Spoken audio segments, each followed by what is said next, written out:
Hey guys, welcome back to the channel. This is a story about what if Naruto has got his bloodline chunin exams. Before I start, please support for more amazing content and do consider subscribing to my channel and share this video with your friends. This is written by TheVoidWalker and link in description and support writer. Let's start the video. Prologue. The death of the warrior. The cries of a city being burned to the ground could be heard all around him. He ran through, frantically searching for her. Any soldier, Greek or Trojan that stood before him met with a swift end at the edge of his blades. Achilles was racing towards the upper levels of Troy, where nobility and religious members of the community resided, if they were not in the palace or in the temple of Apollo. A group of soldiers stopped him, or tried to, with a hail of arrows and spears. What these men had yet to realize was that they were facing the greatest warrior of all time, a man, no, a human god trained and empowered by the court of Mount Olympus, by the gods themselves. Fools. This city has fallen. And now you shall meet the boatman as well. Achilles cried. The arrows simply burst away from him and he charged forward, two magnificent blades drawn. He leaped forward and slashed at the point man's neck, a wound which promptly became a fountain of blood. He landed in the center of the formation, knocking over the three bowmen. He placed his hands on the ground, lifted his body up and thrust his legs out so that his feet would meet the skulls of the men to his left and right. He jumped up a good 4 meters and muttered a few, almost silent words. Winds that before had not existed engulfed the remaining soldiers, cutting deep into them, sending flecks of skin, blood, muscle, and armor flying in a deep red haze. Achilles' armor, forged by Hephaestus, god of the forge, craftsman of the gods, himself, along with his invincibility, a gift of the river Styx, protected him from the vicious technique. He rushed onward, leaving the corpses of men who were doomed anyway. He took no time to consider that these men would be waiting for him at the ferry dock, for with no coins to pay the boatman, they would never pass into the realm of Hades. Achilles kept running deep into Troy until he reached the palace. He found the temple ransacked and burning and prayed to the gods that Apollo kept his priestess safe. Meanwhile, Paris, prince of Troy, was doing the same thing. Briseis was his cousin and he had to find her. He had to help her escape. While he could match no soldier with a sword, his skill with a bow was admirable, although still not quite battle-ready. As such, he had to avoid any confrontation, but his knowledge of his city served him well as he raced through side passages and alleyways. It was Achilles who encountered her first. He had reached the courtyard of the palace, killing what seemed to be the entire Trojan royal guard before he found her. Blood and gore covered him, but that did not stop his lover from embracing him. Achilles, what has happened? I will explain later, for now you must flee. Find your cousin Paris and have him show you the way out of the city. I will stay with you until you reach him, but no further. I am frightened, Achilles, and I weep for Troy, for Hector, and for you. You know well that you will meet your death here. I beg of you, flee with me. Briseis said, sobbing uncontrollably. It is a burden that one should have to mourn the death of a lover, but to damn them to it is another burden entirely, one which few can bear stoically, and those that can are the worst kinds of monsters. You do not know that. Yet if I do, we will meet in the underworld. The boatman will know our names, Briseis. How can you do this? It is not enough that I have lost one cousin, must I also love my lover? Not even I can hope to win a battle with the sisters of fate. If today is the day that my string shall be cut, then let the sisters draw their shears, for not even Zeus can prevent them from doing what must be done. Achilles was crying to know. He knew his fate, the only thing one can never change, as his mother revealed to him, was his death. His mentor Ares had warned him of his death, but Achilles believed that death was only in being forgotten. Now however, here was someone who would never forget him, someone who even in death would remember him. Briseis, I am sorry. Sorry that I must leave you, and sorry that I took Hector from you. But please, you must fly. I can promise only this, that though the sisters may wish to cut my string, I will fight the onset of death with every breath I have. Achilles, please. Would you leave your child a bastard? Child? Achilles felt fear grip him. No, please don't let this be true. Hey Achilles, Briseis said looking into his blue eyes, running her hand through his blood-soaked blonde hair, you have given me a child in this womb of mine. Achilles did not know what to do. He could not leave his lover and his unborn child alone in this world. However, he knew his fate was one he'd already chosen. I need you to run, Briseis, you must leave. I will find you, my love. With tears in his eyes, he lifted her up and knocked her out. Paris had only just shown up to see a blood-soaked man in the same armor as the one who killed his brother lift his cousin off the ground and knock her unconscious. Naturally, he was infuriated. He drew his bow and knocked an arrow and aimed straight for Achilles' heart, though it was already broken. He fired, but his arrow sunk. It buried itself in the place that would become so infamous, it would become a time-honored saying. A good third of the arrow was buried in the heel of the once invincible Achilles, but now he was undone. The magical invincibility came undone due to the severity of the wound as the arrow shred veins, arteries and muscles. Achilles fell over and attempted to softly lay his lover on the ground. He knew this was the moment his mother and his mentor had told him of. The creation of his immortality no longer concerned him. It was the life of one priestess he was concerned for. With his last breaths, he saw the life of his lover and his unborn child assured by Paris, who had ran to his cousin and picked her up, intending to carry her to the passage his brother's wife had shown him. "On your honor, Prince of Troy, keep her safe, and please tell her I loved her," Achilles called to the prince.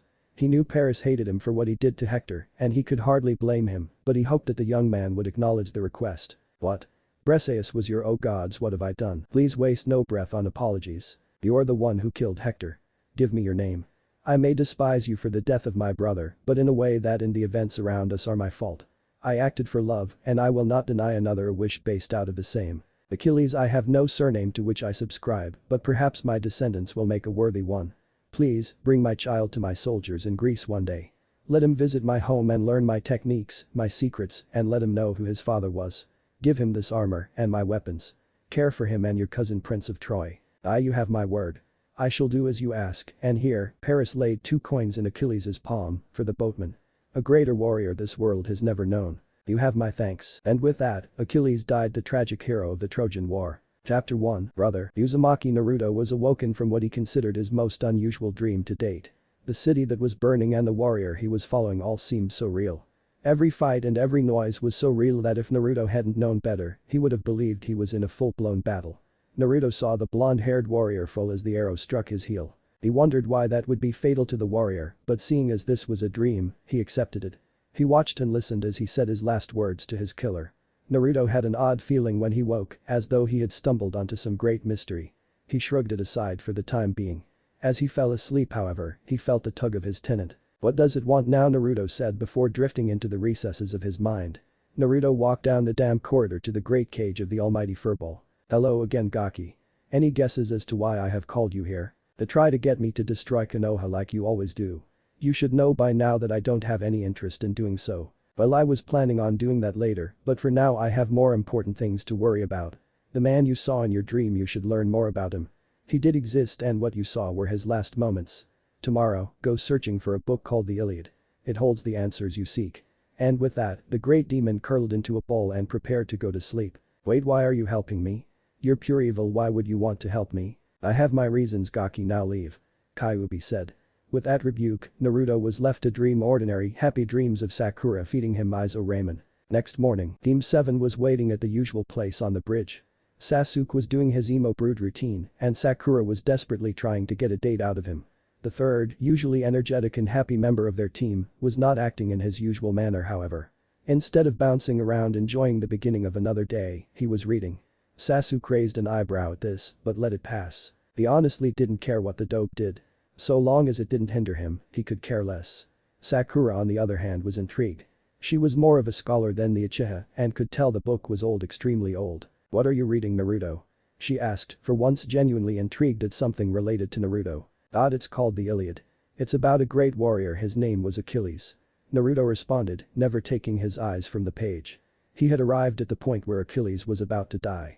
What had the blonde irked was that the events of the epic were almost identical to those in his dream. For another 3 hours the team sat like that, waiting for their sensei who would only show up on time for an Icha book signing, and even then, he'd barely get there in time. "Sorry team, I, liar," Sakura screamed out. "I didn't even get to make an excuse," Kakashi said. That's when he noticed something was wrong with the picture before him. He ran through his checklist. Sasuke brooding, check. Sakura trying to get said person to go out with her, check. Naruto reading, check. Wait, what? Naruto's reading. Kakashi was confused. "Naruto, what are you reading? If you think it's one of your perverted books, you're wrong. It's a legend," Naruto said quickly, wanting to reach the end of the book. Kakashi simply noted the abnormality and continued on. "Well, whatever, glad to see you branching out into literature. Anyways, we have a new mission. You guys have done well, so I got us a C rank. We are going to be investigating a small group of bandits that are apparently capable of using some basic jutsu. We are going to try to avoid combat. Be at the Konoha gate in 2 hours. Dismissed." Kakashi poofed away, leaving a small cloud of smoke behind. Naruto finally fell back into his usual self at his statement. "Yada. A C rank. Now I'm even closer to Hokage," Naruto yelled. "Brah. Quiet, Naruto baka." Sakura swatted him over the head and headed home to pack. Sasuke and Naruto promptly did the same. 6 hours later, the team set up camp. Sakura had been wondering something all day. Why on earth was Naruto reading that book? She had checked into it before she left and was astonished at his choice. She decided to simply ask him about. She approached him while he was still doing the tree climbing exercise Kakashi had assigned to them earlier. She had already nailed it, but Sasuke and Naruto were having slightly more trouble. Sasuke was about 3/4 of the way up the tree and Naruto had his top mark just under that. However, the two appeared to be taking a break, although Sasuke looked a hell of a lot worse than Naruto did. She had always wondered where the blonde got his stamina from. In addition to that, Naruto didn't have a mark on him. Sasuke had cuts, bruises, and scratches of every kind. It was weird, but Sakura already had on question to ponder. Naruto, why were you reading that book? Oh hi Sakura-chan. If I tell you, do you think you could give me some pointers on this damn exercise? I just can't get it down. Sure, just tell me why you were reading it. Well, I had the weirdest dream last night and it was centered around the end of the book. I actually watched it. He was unstoppable for the most part. I saw him rip at least 7 men to shreds without a single seal. The dream felt so real and I wondered who the guy was. Then I got a good tip from Naruto stopped, not knowing how to explain the next part. Yeah, who? Sakura asked. An acquaintance of mine. He doesn't matter. Anyway, he told me to look into the book so I dug around and found a copy. What's eerie about the whole thing is that the book ends just like the dream did. He rushes to this girl, gets shot in the heel which for some reason is fatal. I guess that's where the saying Achilles' heel came from nah. That really is odd. I've never heard of anything like that. Anyway, as for the exercise, the trick is to focus on how much chakra is in your foot beforehand. I just focused the necessary amount in and kept the flow of chakra steady. Thanks.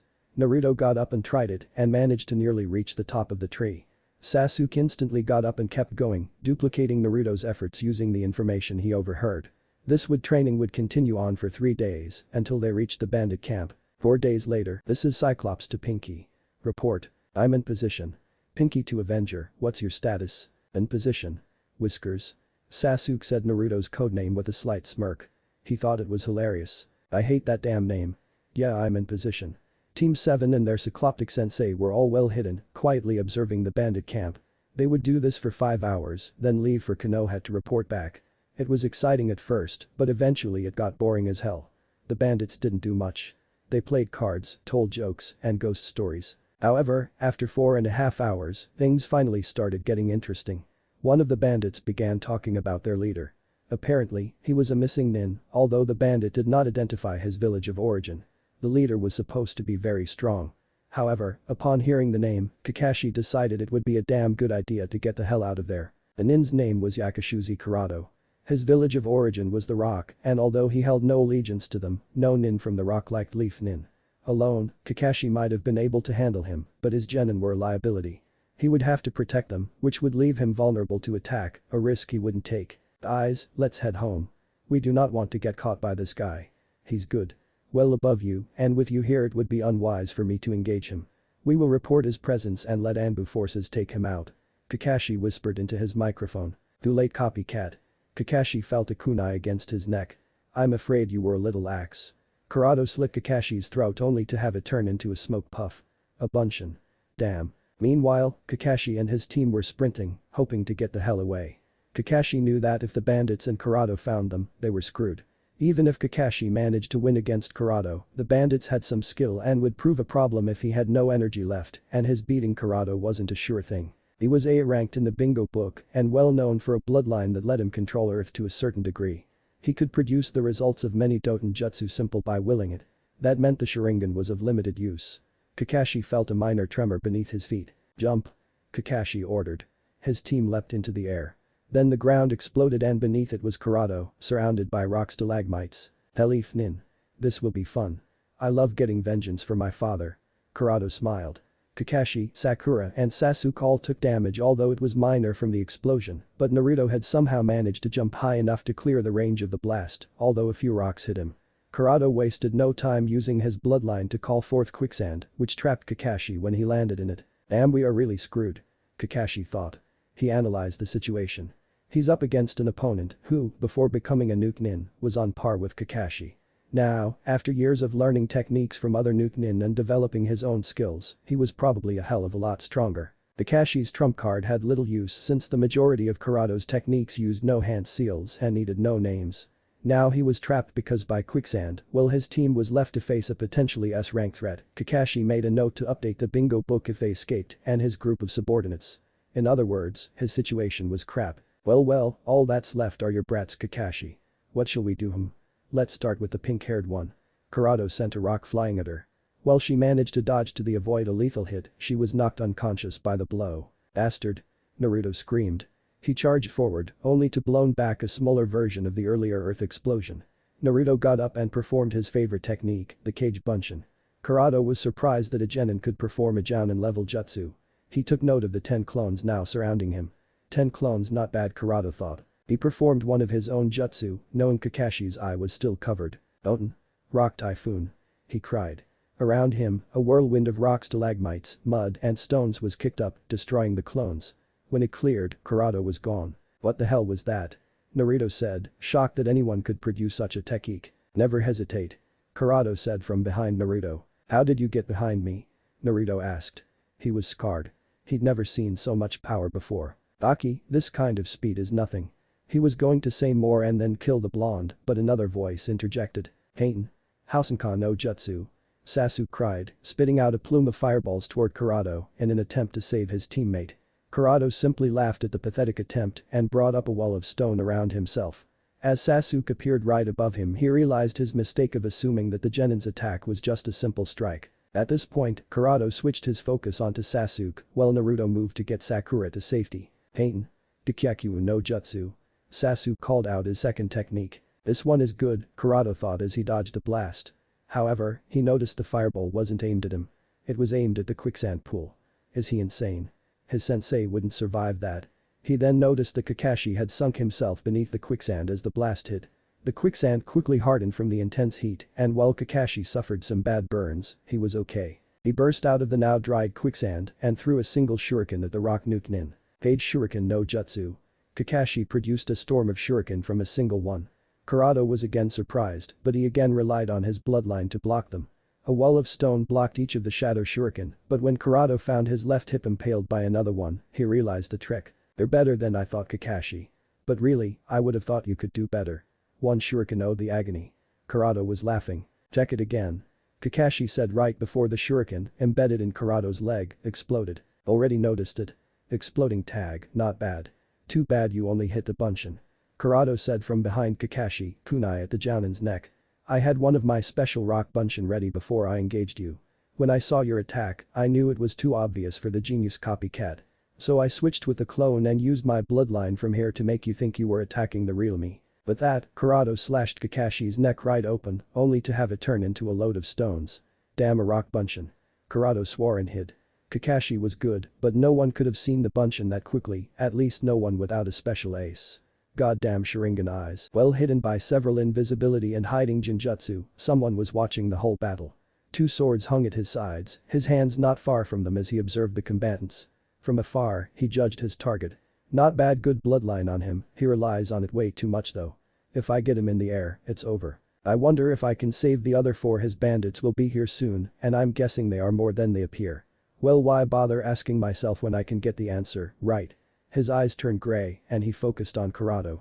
He learned everything there was to know about him in an instant and saw the end of the battle. Looks like I'll be stepping in. The spectator also gained insight as to the skill level of the bandits. Damn, these Leafnin are lucky. All chunin are higher, talk about bad intel. I wonder if Konoha would pay more for their heads. The stranger pulled a strange, unusual weapon off his back, a bow and arrow. The bow silver and had an odd glow to it. He knocked an arrow, a golden arrow that radiated heat, and aimed. Distance, obstacles, wind, humidity, target size, wait for the shot, perfect. He fired. Earlier, Kakashi was staring intently at his opponent from the bush he had hidden in. Come on, damn it, drop your guard. Kakashi was thankful that Naruto's concern for his crush had overridden his cocky attitude and need to kick ass, and also thankful that Sasuke had realized this opponent was beyond him and had done what was sensible. Kakashi was disappointed in Sakura, but he let it pass. He was lucky as it was. Come on. At that point, Kurado turned and stared right at him. OSH. Kakashi couldn't even finish before he was trapped in a cocoon of solid, unbreakable stone. Even his face was covered. A good run, Kakashi, but your Sharingan can't get you out of this. And your brats sure as hell aren't going to. My bandits were trained by me personally. Each one could wipe the floor with all 3 of your runts. But enough chat, time for you to die. Kurado began to compact the stone cocoon and Kakashi was frantically trying to find a weakness, but not even his Chidori could get him out of this one, at least not without killing him in the process, which kind of made the whole thing mute anyway. Then, Kakashi heard this last thing he thought would be his last sound. Kurado screaming. What in the hell? Kurado saw the arrow fly right past him and into the stone cocoon and literally vaporized the entire thing. Good question, Kakashi said, stepping out of what remained of his prison. Who should I thank for that? Not one of mine. Kakashi said. He picked up and inspected the arrow, noticing it to be an odd foreign weapon. What do we have here? You should thank me, Leaf. Who might you be? Kakashi asked as the speaker stepped forward from behind Kurado. My name is my own for the time being. You're welcome on the rescue, by the way. You can keep the arrow, it's not as if you or anyone else can replicate it. The speaker said. He had long blonde hair, radiant blue eyes, and a wide grin on his face. He instantly reminded Kakashi of a certain genin. The black armor, the twin blades, and what Kakashi assumed to be the device that shot the arrow made him look a hell of a lot more menacing than the orange jumpsuit Naruto wore though. He was also no older than 14. Thanks. Kakashi responded, not sure what to make of this. Here was a kid no older than many genin and a few chunin, and he had just saved his ass. Don't mention it. If you don't mind taking care of Kurado, here's bandits, they are coming up from 11 o'clock. You and your genin should be able to handle them. I will take care of Kurado. The stranger said in a business fashion, although not haughty or rude, in fact it was kind of cheerful. Just cause you beat down my shield you think you can take me? I'm an elite missing nin. What are you? You don't even have a forehead protector. And the armor doesn't scare me, nor do a few flashy weapons. Yakushuzi Kurado right. I was hired to kill you. I won't say whom, although I imagine you have a fair idea, although I am thinking that I can get a higher price on your head elsewhere. The stranger said to Kurado, glancing at Kakashi as he finished his statement. I'm going to give you one chance to walk away and tell the people who hired you to back off. Not happening. Kakashi, why are you still standing here? The bandits are going to be here any minute and you might want to capture them. If I fight them, I will kill them. He stated matter-of-factly. Kakashi was really wondering about this kid but contacted his team and sent them after the bandits. With Kakashi helping them along with Naruto's ability to double their numbers, they quickly won and came back to find the blonde-haired stranger and Kurado still talking. Aren't you going to, I don't know, attack me? I enjoy a good conversation. And to be honest, you aren't going to be much trouble, so I figure I should enjoy this and at least get to know the man I'm going to kill. You're a strange one. Well, if you don't mind, I warned you, no, I'm going to kill you. Be my guest, Yakushuzi Kurado. The stranger said in a tone that basically seethed badassness, Sakura's thoughts. This guy's pretty cool but not better than Sasuke. And told everyone that it was on. Kurado forced the ground beneath the stranger to erupt into sharp spikes. Kakashi had seen this before and was certain that they could easily impale anything in their way, including armor. Most of the spikes hit the armor and shattered, but Kurado had one aim for the stranger's head. He brought it right under the neck of the stranger. Give up, you're outclassed. My bloodline is unbeatable. First off, you have no idea who you are dealing with. Second, most bloodlines are about as useful as a balsa wood kunai against me. Ah, you little shit. Kurado spat this out. He couldn't believe an idiotic little punk would insult him. He reached out for the rock spike at the boy's throat and thrust it upward. Instead of impaling the boy's neck, it too simply shattered. What are you made out of? Like I said. You need more intel. I really should have sent a myrmidon to deal with you. I was hoping you'd be fun, but you really on that bloodline more than I thought. I really gotta learn to use mom's gift a little better, I suppose. With that, the stranger blurred. Kakashi still had his Sharingan out, hoping to get some good techniques, but he couldn't follow the kid at all. He reappeared in front of Kurado and, in one motion, drew his sword and cut off Kurado's head. Sakura threw up, Sasuke and Kakashi stood in shock, while Naruto came to a startling realization. His skinned Achilles had skin harder than any armor from being dipped into the river Styx. The stranger took the head and performed a basic jutsu to prevent decay on it and turned to the group. Sorry if the mess bothers you, but I'm sure you, being shinobi, understand. Kakashi-san, would you mind telling me what the bounty is on Kurado in Konoha? The hunter team sent after him would receive A rank commission, but for one person it's easily S rank. That's a hell of a lot more than Rock wanted. Cheap bastards. Mind if I tag along with you guys and collect on that? You can of course hold my weapons, although I'd like to keep the armor, which you can inspect. The stranger said. Kakashi was even more puzzled, but the stranger seemed to be willing to obey any precautions, so he didn't see why not.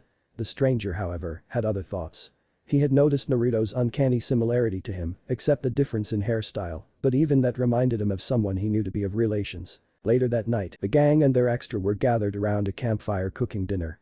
They had their hostages tied to a tree surrounded by extremely dangerous traps. Sasuke was doing a little more than his usual brooding. He was pissed.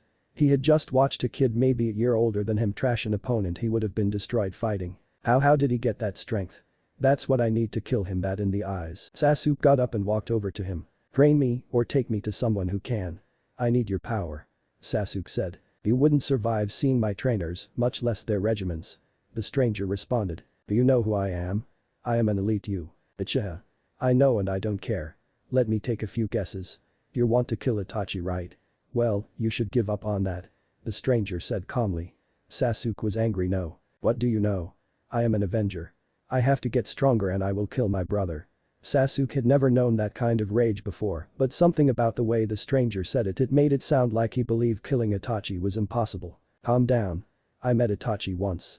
Good fight, one of the few I didn't kill, but then, he ran into me, I wasn't hunting him. But trust me, I seriously doubt you could take him. You probably want to counter his manjutsu by gaining it yourself, which is pointless because he will have better mastery over it anyway. Furthermore, his raw talent far surpasses your own. I will look into the outcome of your fight. With this, his eyes turned from blue to gray and he stared quickly into the stars for a few minutes before responding. Just as I thought. You lose, badly. Kakashi had heard enough. No one could know this much without being a spy of some kind. Okay, just who in hell are you? Kakashi asked interrogatively. No one knows that much who isn't from Konoha. Are you a spy, an assassin? I want your story. Kakashi was on edge now. No need to get excited, Kakashi-san. My name is Kratos. It's a little hard to pronounce in this language, but try to say it. You are welcome to call me Kratos as need be. I am the leader of an elite unit of mercenaries, the Myrmidons.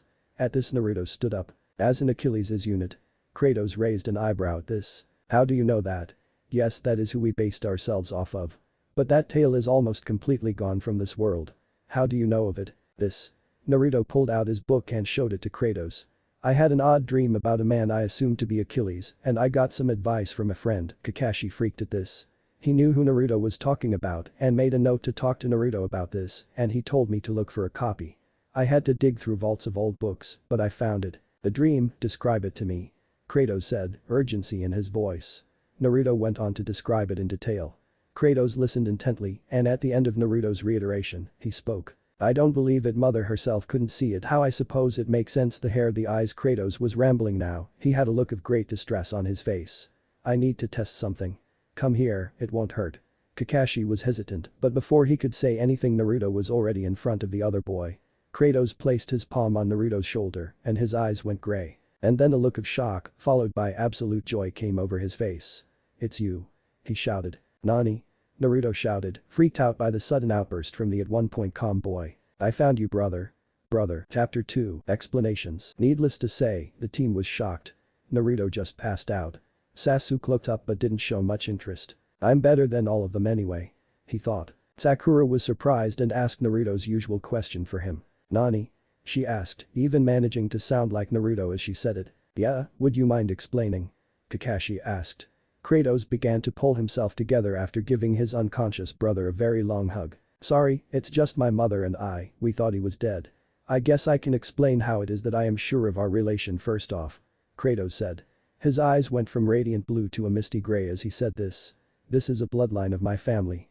I will not entrust all its secrets to you, but I will tell you that it grants a certain amount of omnipotence. I have no idea why it failed to show me Naruto before he was right in front of me, but I will think on that later. When we get back to Konoha you're going to have to give a better explanation than that. Kakashi said, dissatisfied. Kratos had only said that he had a bloodline and could easily be lying, so naturally, Kakashi did not trust him. I am not finished. Our family goes very far back before it mingles into the gods themselves. Achilles, the hero of that legend, is my ancestor. Before he died, he impregnated a woman. Slowly, the family line continued through the ages, although it never formed a clan. Eventually, it reached my father. Natural combat instincts run in my family, along with a few other advanced traits. The Dijutsu is a new addition. Accelerated healing and a sturdier body are just a few. So it wasn't Kyuubi, Kakashi thought. I'm sure you've noticed that Naruto can take a beating like no one else and keep going right. It's common in my family. Achilles had another trait that I am the first to regain. That would be well better to show you. Kratos took out a kunai and tossed it to Kakashi. Throw it at my head, neck, wherever, so long as it's exposed skin. Are you insane? He's a jounin, it would go right through you. Sakura said. As she finished speaking, Kakashi threw. He had seen the effect the rock spike had on Kratos and had his suspicions. Must be some kind of jutsu, right? He thought, but Kratos made no hand seals and showed no sign of dodging. As the kunai impacted, a thud was heard and the kunai bounced off. Impossible, I put chakra into that. Near invincibility or iron hard skin is pretty helpful in combat. I don't have to worry too much about defense, especially when nothing can touch me if I don't let it. Anyway, take a look at what happened to your kunai. He picked the kunai up off the ground and handed it to Kakashi, who began to inspect, finding that the tip was bent and large cracks had appeared in the metal. Damn that skin, is it another bloodline? Wait, what do you mean my kunai? Do you think I'd waste on of my own weapons for something I already knew? I stole on of yours and I'm not saying how. And no, my skin is not a bloodline. Sasuke looked up at this. That means it has to be a technique. If I can get my Sharingan, then I can copy it. That power will help me kill him, Sasuke thought. But you have to be a part of my family in order to gain it, unless mother approves of you, but even then, father did not receive it. Kratos said. You will take me to your mother and have her grant me that power. Sasuke demanded, I need it to kill him. Kakashi was starting to get concerned for the Uchiha. He was starting to become darker in his obsession for revenge, and Kakashi knew it wasn't healthy. Sasuke-chan, be quiet. I don't want to hear about your obsession anymore. Kratos said. Sasuke looked pissed, but the glare Kratos sent him made him shut up. I realize none of what I said is definite proof, but when Naruto wakes up, I can prove it beyond doubt. The group waited for about an hour and a half before going to sleep, but Kratos stayed awake. He walked away from the camp into the forest until he found a clearing. He turned his head to the sky and quietly said, Hermes, I need a favor. Less than a second later, a man roughly 19 or so appeared dressed in a robe and winged shoes. Kratos, it's been a while. He said joyfully. Your mother has been worried sick about you and she's raising all kinds of hell. Hera tried to pull her shit on your mom again and ended up falling off the mountain. Even your uncle was scared after that. Well, I have some good news for mom. Give this to her, would you? Kratos handed the messenger god a letter. It's extremely important. Sure. It's my job after all. Hermes disappeared and Kratos went back to the camp to find Naruto awake. Kratos sat down next to him and the two remained silent for a while. Eventually, Naruto simply couldn't stand the silence anymore. Well? Going to explain what in hell you meant when you called me your brother. You're either mistaken or lying. I am an orphan, no parents, no family. Naruto said. His voice was seething with anger. I can't prove we are related yet. But when we get back to the village I can. I need to tell you, I am sorry Naruto. When mother couldn't find you, we assumed you were lost. We would have checked the underworld, but certain arguments between its ruler and my mother made that impossible. I should have looked for you, I should have tried to find you, I am so sorry Naruto. Kratos pulled him into another hug, tears coming from his eyes. Naruto was beginning to let his anger slip. He still didn't believe Kratos, but he had less doubts. Still he pulled out of the hug and stared at Kratos, demanding one more thing. Prove it, prove you are my brother. Naruto was actually starting to get distraught. He noticed an uncanny resemblance between him and the stranger. The hair, the eyes, not many people had that radiant color in them, and not even Naruto was dense enough to ignore it. And Naruto hasn't seen a picture of the Yondaime, so he hasn't made the connection yet. Naruto recalled Kyuubi's earlier advice while he was in his mind. Flashback, Hit, you should trust him. Why, and how would you know if he's telling the truth? Just trust the 10,000-year-old demon, okay? This isn't something I can just go ahead and believe. It's not like what kind of ramen I'm going to eat, I might actually have family. I can't just go and open myself up. Hit. Shut up and do as I say. I am trying to help you. You have done a hell of a lot in that area. Look, I'm sorry that the people of your village are weak, ignorant, and cowardly enough to pick on you because they think a gaki like you is the lord of demons. But you should seriously give this man a chance.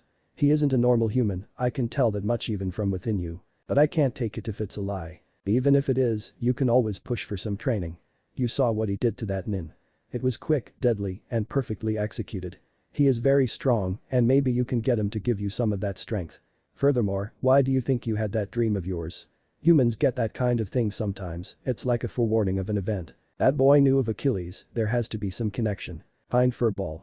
I'll see where this leads and I'll give him a chance. Then flashback, Kratos was staring at Naruto now.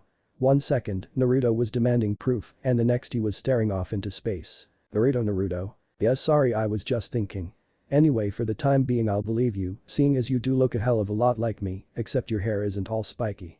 But you had better prove it when we get back. Sure, Naichin. Kratos said, ruffling his newfound brother's hair. Come on, let's get some sleep. The journey back to Konoha was uneventful. It took 2 days to make it back, and Kakashi was glad that no major disasters seemed to follow Kratos back to Konoha. During the journey back, the two had talked quite a bit and Kakashi mentioned that he had a theory as to why they could not detect Naruto with their eyes. When questioned further, Kakashi simply told Kratos to talk to the Hokage. When they arrived in Konohagakure, Kakashi immediately dismissed Sakura and Sasuke. "Sakura, Sasuke, you two are free to go. Team meeting tomorrow at 7, see you then. Kratos, you'll have to come with me to see the Hokage. Naruto, you should come too." Sasuke went off to train, followed by the ever-pestering Sakura. Kratos and Naruto made their way to the Hokage Tower along with Kakashi. Kratos noticed something as they walked through Konoha. Everyone was staring at them. He heard whispers as they walked. He picked out the words demon brat several times. He could see hatred in their eyes, and he could not pick out why. Perhaps they are not welcoming to outsiders, but why call them demons? Perhaps the Hokage can explain. The Hokage was busy filling out paperwork, the bane of his existence.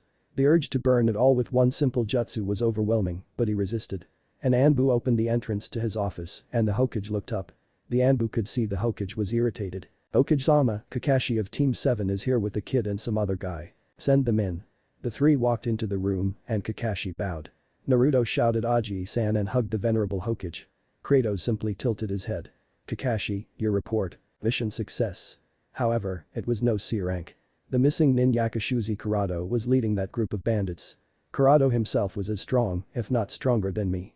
We should be dead, but the boy behind us saved us by taking out Kurado. The bandits were not much trouble after that, we tied them up not far from here, so Anbu could pick them up. They are stuck in a Jinjutsu, they won't be going anywhere until we move them. Sir, it is not the mission that I came to speak about. It's these two. Apparently, they are brothers. What? The Hokage was shocked to say the least. "If I may, sir," Kratos stepped forward, "I am willing to submit myself to any test you have to prove the relation. Since Naruto hasn't awakened the eyes yet, there is not much I can do to prove it other than that," Kratos said. Naruto was getting nervous. He had no trouble half believing Kratos, but if it turned out to be a lie, Naruto would be devastated. If it turned out to be true, Naruto wasn't sure what he would do. "Of course, but would you mind explaining who you are? You have no headband yet you obviously have advanced shinobi skills to take out a nin such as Kurado." "My name is Kratos. I will not reveal my surname yet. My family is a line of great warriors and I have been trained by the best. I am the current leader of a new mercenary group called the Myrmidons after a unit my ancestor Achilles lead," he said. "Well then, Kratos, welcome to Konoha. If you will accompany me to the hospital, we can perform a few simple tests that can verify your claim. Kakashi, take Naruto there will you? I want to speak with Kratos," Sarutobi said. "Of course, Hokage-sama." Kakashi and Naruto left for the hospital. Naruto was a wreck. In a matter of a few hours he would find out if this man was a lying bastard or if Naruto really did have family. Even if it was true, would his family accept him after finding out about the Kyuubi? "Kakashi-sensei, what if what he says is true, you know about it, will he be told?" Naruto asked. Kakashi was surprised his student trusted him enough to ask him. "Probably, Naruto. But Kratos doesn't seem the type to judge you that way. I don't think he will hate you, and if he does, then he doesn't deserve to be related to you. As for your mother, I don't know. But Naruto, if he is your brother, then trust him. He seems like a good guy," Kakashi said. "Thanks, sensei." "No problem," he responded as they walked into the hospital. Meanwhile, the Sandaime and Kratos were talking business. After the war with the Kyuubi, the forces of the Leaf were greatly weakened. Anbu was cut down to being a simple police force, and with the Uchiha massacre, the Leaf lost that too. "While our forces have been replenishing since, we are still dangerously weak against enemies like the Cloud or the Rock," Sandaime explained. "You have with you the head of Kurado to prove the kill." "Of course," Kratos responded, tossing the bag to Sandaime. He inspected the preserved head and, finding it was in fact the head of Yakushuzi Kurado, he announced his offer. "I would like to hire you and your mercenaries to join the Leaf as a new unit. Your role will be to act as the primary military force of Konoha. This way, Anbu can stick to police work and assassinations instead of worrying about repelling the forces of other villages. This village can provide for 132 men," Kratos said. He was considering the offer the Hokage was presenting.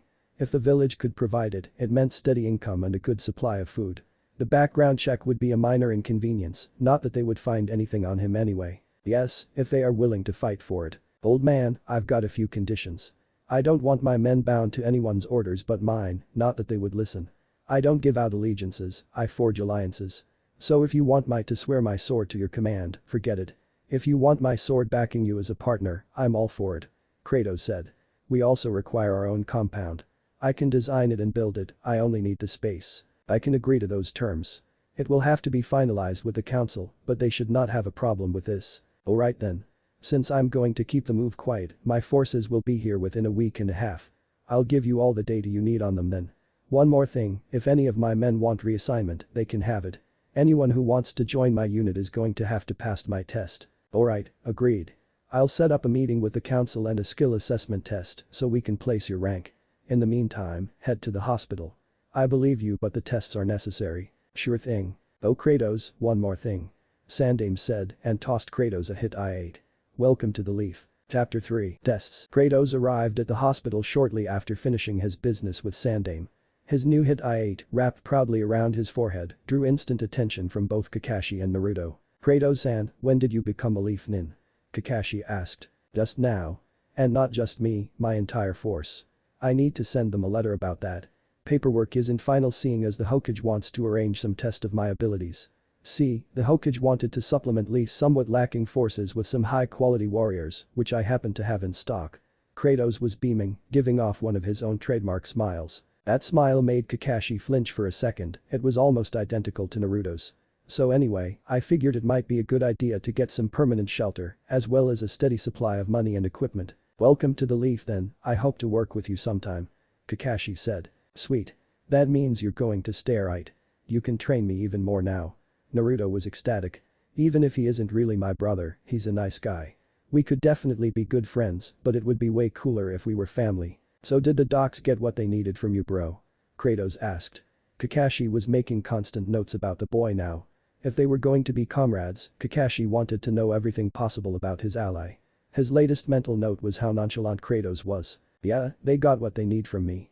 Naruto answered. Cool, guess I'm up. Kratos was about to finish when he was interrupted by the entrance of the nurse that was taking the DNA and blood samples. Kratos-san. Would you come with me please? She asked sweetly, however, before she left the room, she gave Naruto an icy stare. Kratos noticed Naruto flinch, but knew it would do no good to ask about it now. Yeah, sure. With that Kratos went off.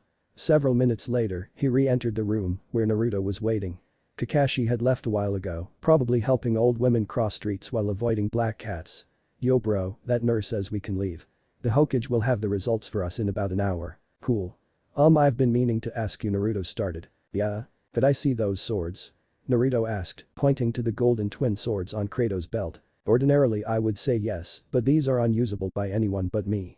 However, we can go pick up a similar pair and I'll start teaching you how to use them. Kratos said, smiling at his little brother's enthusiasm.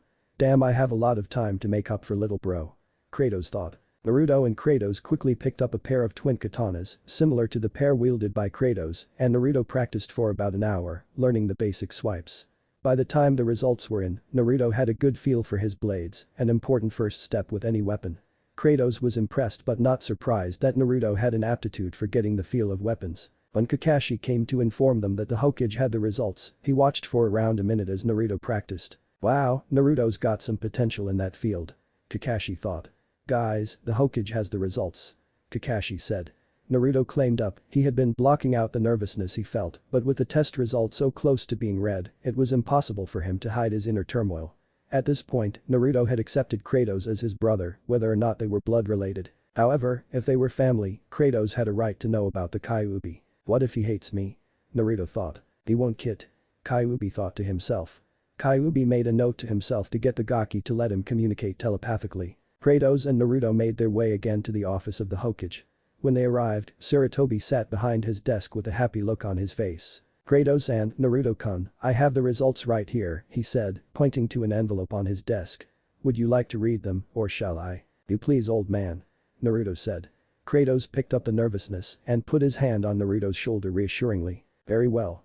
Putting aside all the medical jargon and the numbers, you two are pretty closely related. In other words, you are brothers. Sarutobi said, still smiling. So I have a family and a mother, Naruto said quietly. That's right, bro. I sent a letter to mother by way of an old friend. I haven't heard back yet, but I am damn sure she is anxious to meet you. Kratos said. I am very happy that your family has been reunited. However, we must look to the issue that broke it apart in the first place. The Hokage said, his face suddenly solemn. Naruto started breathing quickly and his body clenched up. Naruto, do you want to tell your brother or would you prefer I do so? And no. I'll tell him. Naruto said. This is not going to be good, Kratos said. Kratos Niacin, do you know about the 9 Bijuu? If by that you mean the lesser titans, yes. Kratos responded. Titan? Right, whatever. 12 years ago on October 10th, the Kyuubi attacked Konoha.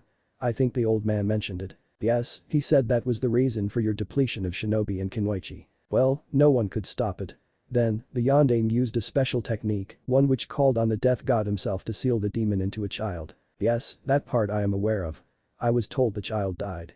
Kratos said, his heart beginning to race. Kratos knew where this was going. No, Kratos-san. That child was your younger brother. The last wish of the Yondaime was to have this village treat your brother as a hero. I don't know if you noticed, but his dying wish was never respected. Sarutobi said. Kratos' worry had been replaced with anger. He started shaking as his hair turned dark red and his eyes became pools of black mist. Naruto was backing away crying. He was sure his brother hated him. I should obliterate this whole damn place for its bigotry and arrogance. I swear on these blades, anyone who dares insult, harm, or stare at my brother with that attitude will go the underworld blind and limbless with their entrails spilling out of their open stomachs. Kratos roared, enraged. Kratos felt hatred and anger spread through him like wildfire. And you? He pointed at Sandaime, why didn't you take him in? He accused.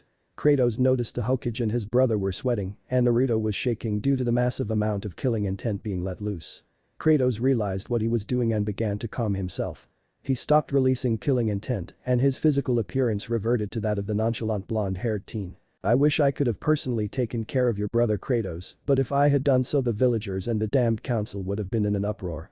I did make every effort to ensure he was well cared for, although everything I tried fell apart and I ended up getting him an apartment. Sandaime said, relieved that the boy had calmed down. The amount of raw killing intent that had been let off made the Kyuubis look like that of a toddler.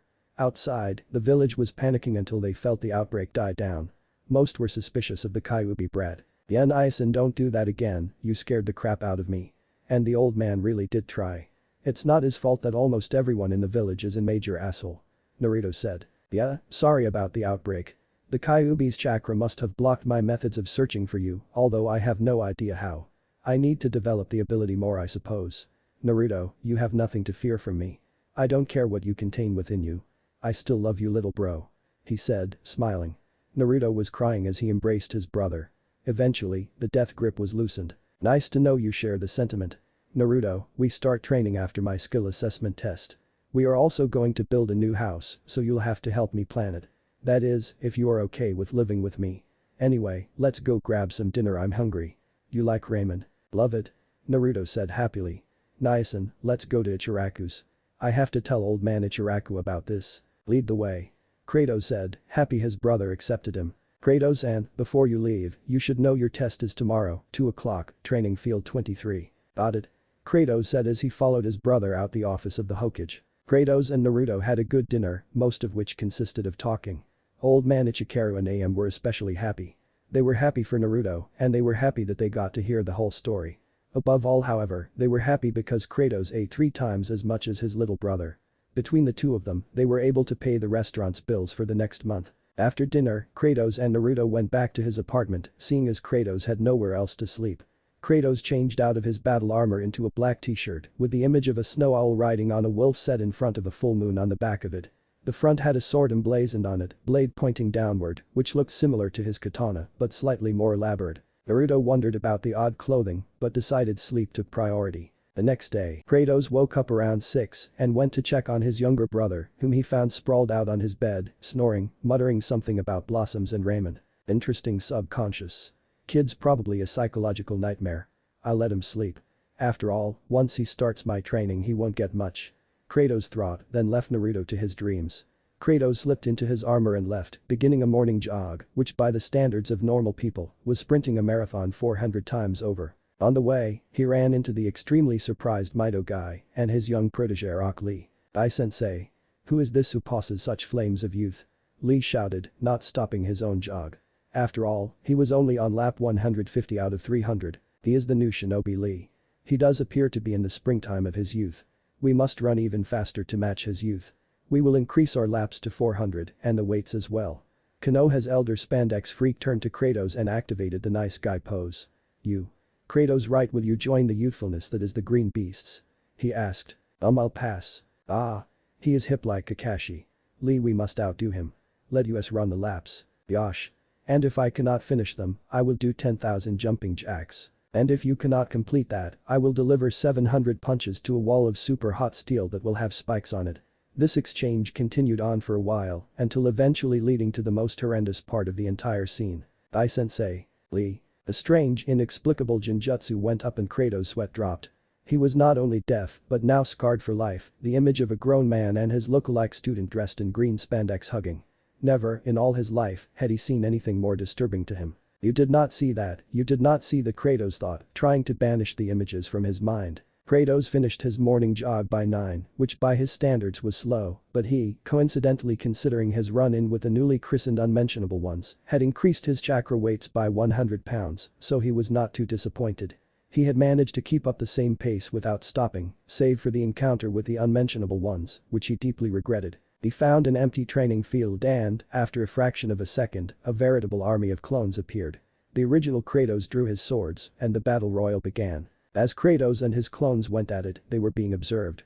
Kratos knew it, but he honestly didn't care about the person observing him.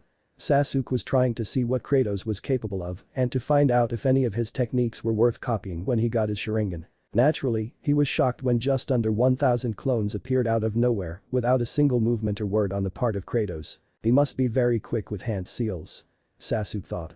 In truth, Kratos had simply done his technique mentally. Sasuke intently watched the battle, although all he could make out were how many clones were left.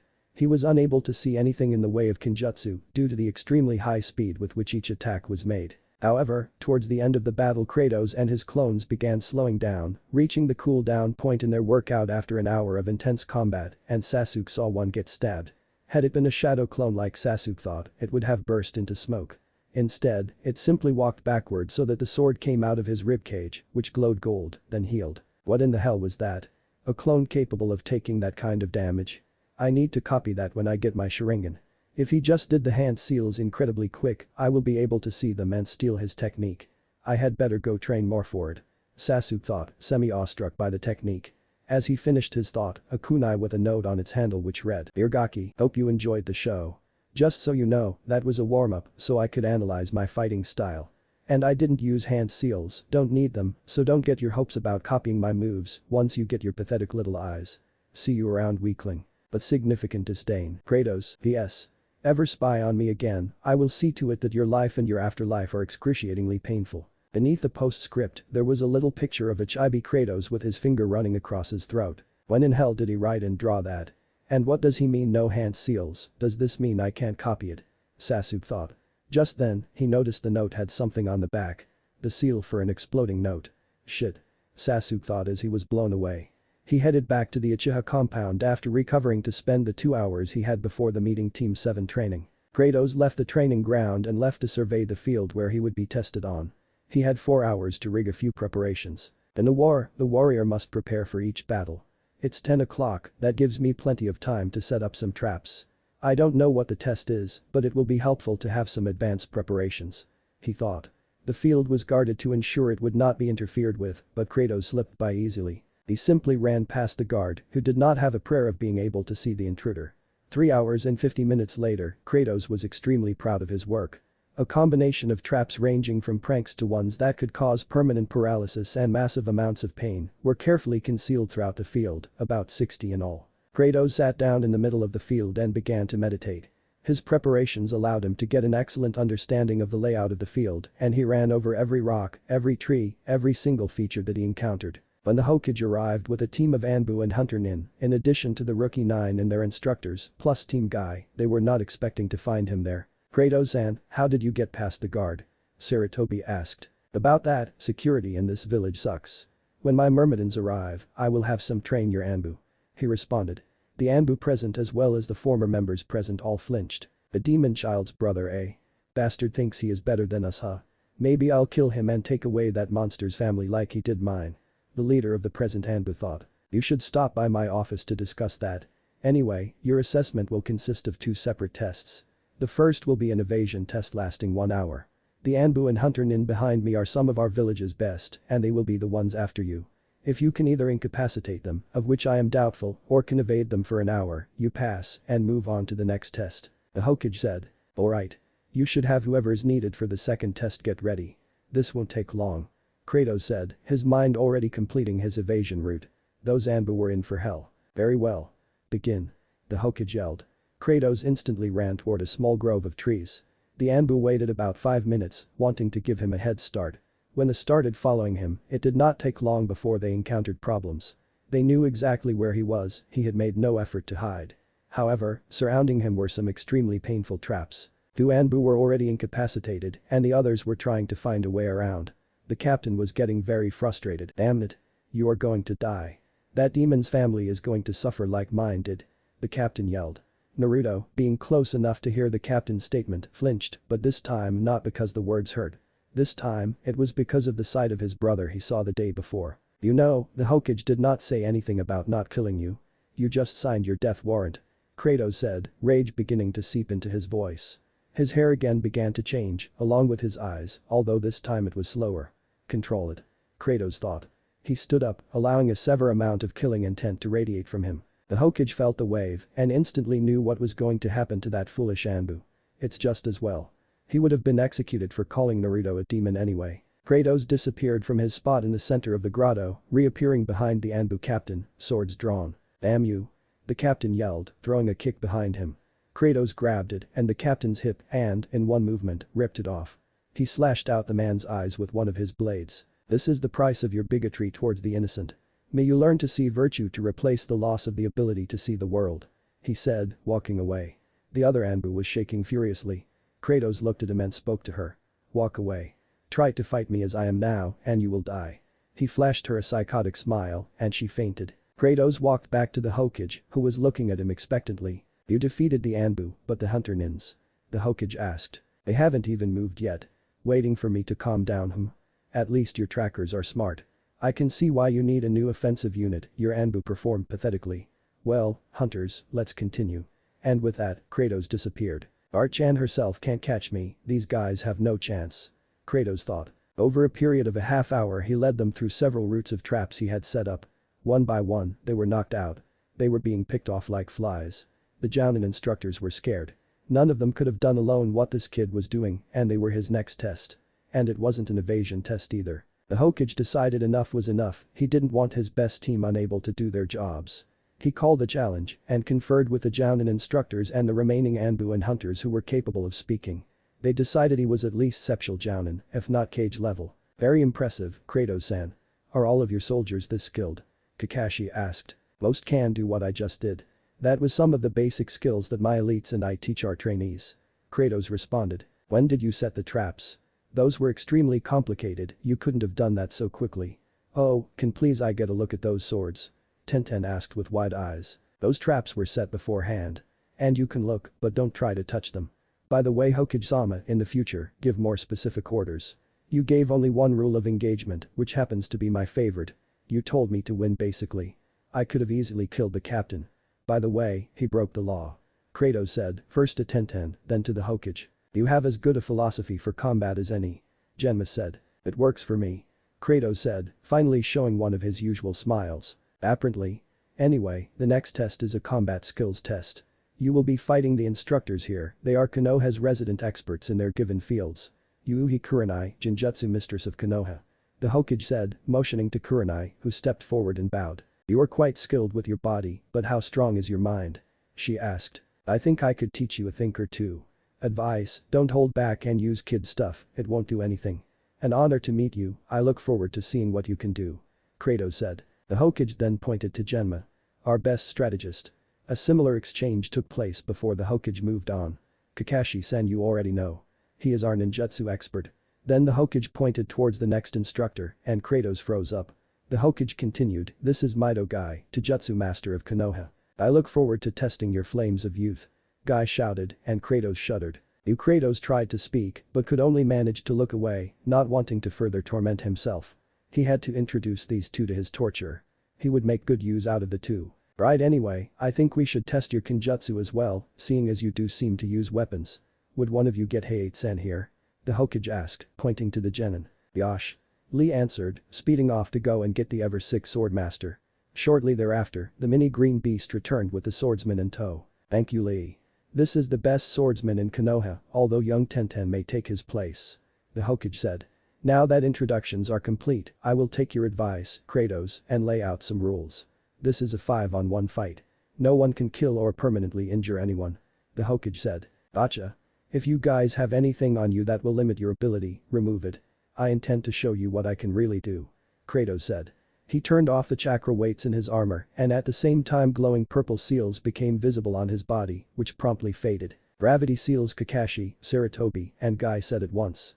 The latter of the three began taking off his own weights which, unlike the neat efficiency of Kratos' chakra set, left gargantuan craters in the field. Kakashi lifted his hit I-8, revealing the Sharingan. Right, the genin are here to watch the fight as a learning experience. They and I will watch from a safe distance. When we are safely away, I will begin the match. Sarutobi said. The Jounin took starting positions that would allow them to hide themselves when the match started. When the observers were a safe distance away, the fight began and each combatant disappeared. Kurenai was safely hidden behind several genjutsu, some which concealed her presence, others which drove those coming near whom she did not allow away. Kratos reappeared right behind her and she spun around, already in the middle of using one of her best genjutsu. Meijin. Jin Dansa Kijigoku no Jutsu. aka. Demonic Illusion. 9th level of Hell no Jutsu, she announced, smirking. This jutsu was her original enhancement to the first level of Hell illusion. No one save for Itachi had ever broken it. She expected to start hearing the screams of a man being tortured by his personal version of the King of Hell. She was shocked when she saw Kratos simply blink and shrug. Not bad, but genjutsu, as you hinted earlier, relies on the power of the mind. When the will of one mind is strong, so is the illusion it puts onto another mind. However, no illusion, not even the infamous Tsukiyomi can stand before a powerful mind. The opposite also holds true. An illusion fabricated by a strong mind is almost impossible to break. Let's see how you do with my own technique. Kratos said. Kurenai didn't see a single hand sign, but she felt herself being surrounded by immensely powerful genjutsu, one which would have drained her chakra reserves had she been the user. She realized that she was underwater, blind, deaf, and unable to move. She couldn't form the seals needed for the dispel technique, but she was fairly certain it wouldn't work anyway. Bubbles began forming throughout the water and she noticed a significant rise in temperature. I can't move, I am running low on breath and now the water is starting to boil. Kid's good, even better than me. Maybe he could teach me this technique, Kurenai thought before screaming from the pain of searing hot water, although she didn't hear it due to her mind, thinking her lungs had no oxygen to use for a scream. The other Jounin did, however, and they all felt adrenaline surge. The genin and the Hokage heard a female scream and knew Kurenai was out. Shino looked in that direction and the bugs he had placed around the field came to him and told him what happened. Hinata was watching with her Byakugan, as was her cousin. Both knew of Kurenai's well-earned reputation as a genjutsu mistress and were utterly shocked to see her defeated by her specialty. Hinata looked to the spot worried for her sensei. Niji retained his attitude as the village nihilist and, in his uncaring tone, reiterated what happened between the two. No way. Kurenai sensei wouldn't lose to a kid like that. He wasn't even a shinobi before coming here. Kiba said angrily, followed by Akamaru's bark. Kiba, that boy wasn't as a shinobi, whether or not he has a headband. The Hokage admonished. Ino was busy wondering if this boy was stronger than Sasuke.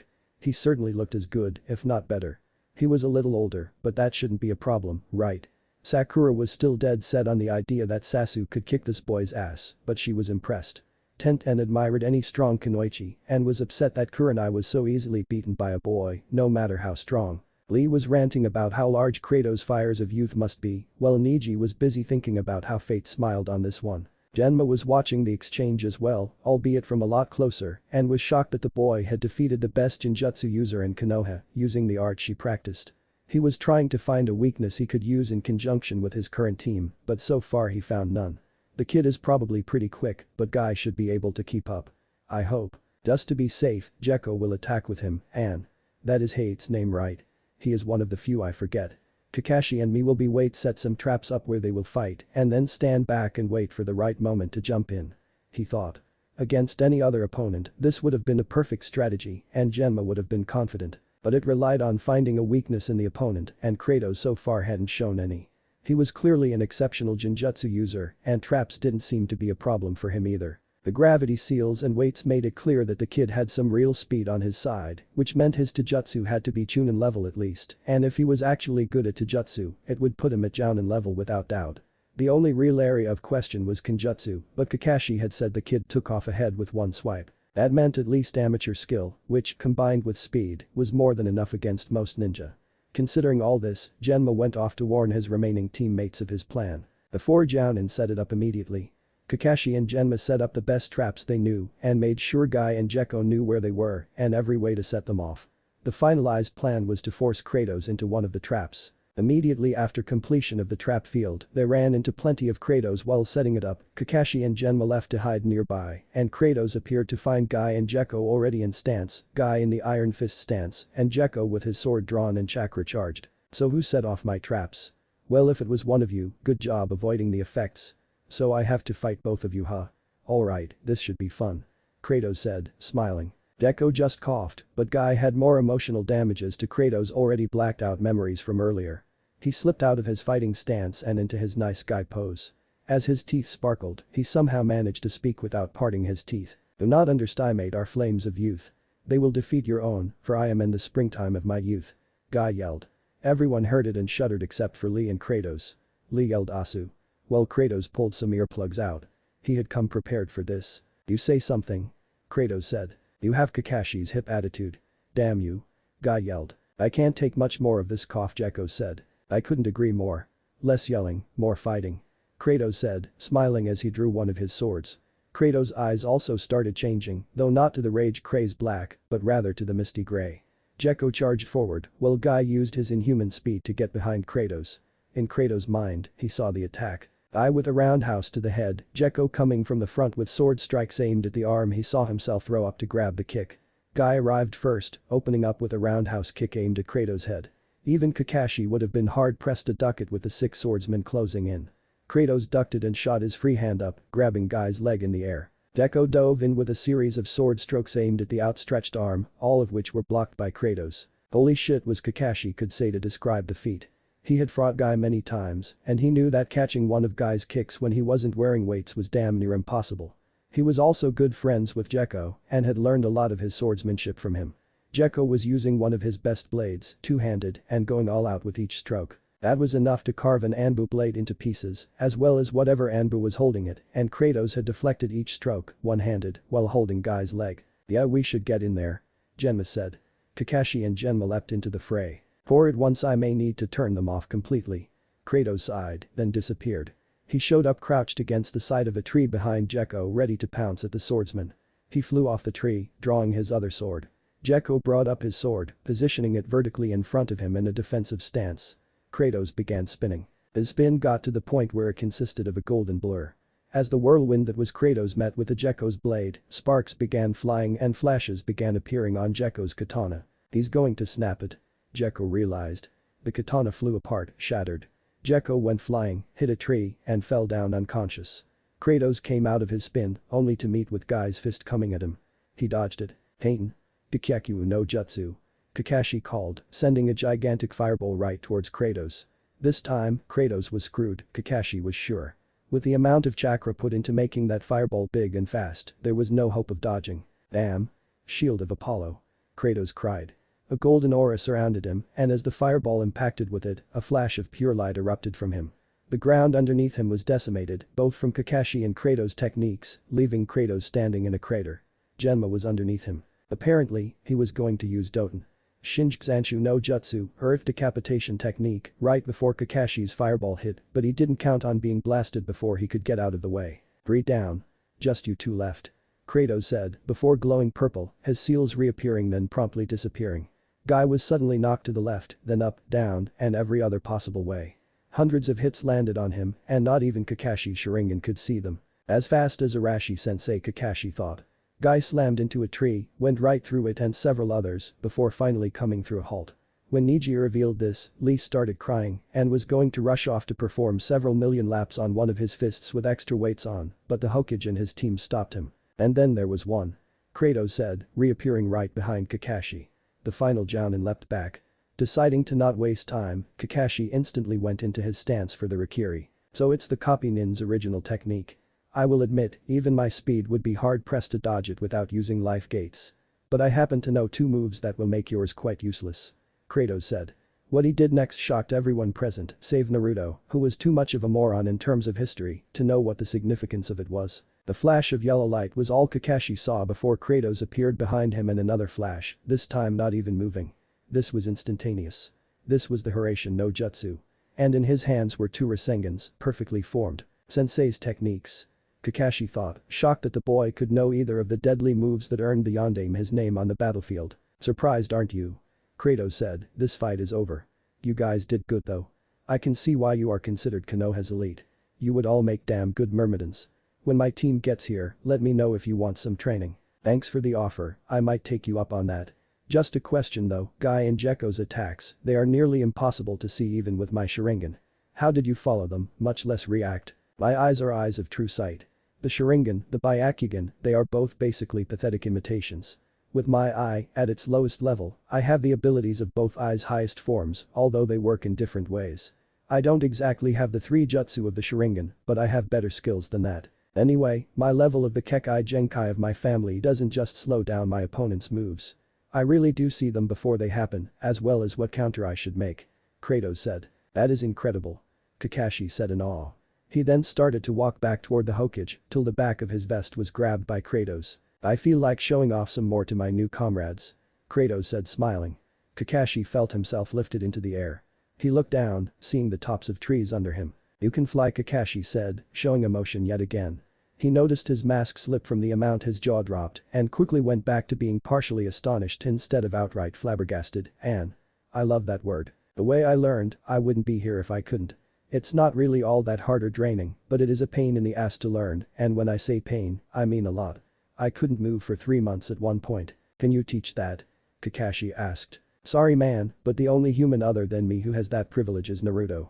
And I can't teach it, it comes from my mother. Kratos said. When landed in front of the Genin and the Hokage, they all needed serious orthodontic work on their lower jaws. All of them save Naruto knew of the fourth's legendary and supposedly unusable, to any but him at least, Hiraishin, as well as the Rasengan. The Hokage pulled himself together and announced his decision on the ranking. You are above Anbu level at least special Jounin, probably Cage. I honestly can't decide, so I'm making a new rank. Like the Anbu rank, your unit will become a rank equal to special Jounin. So Myrmidon Commander is ranked now.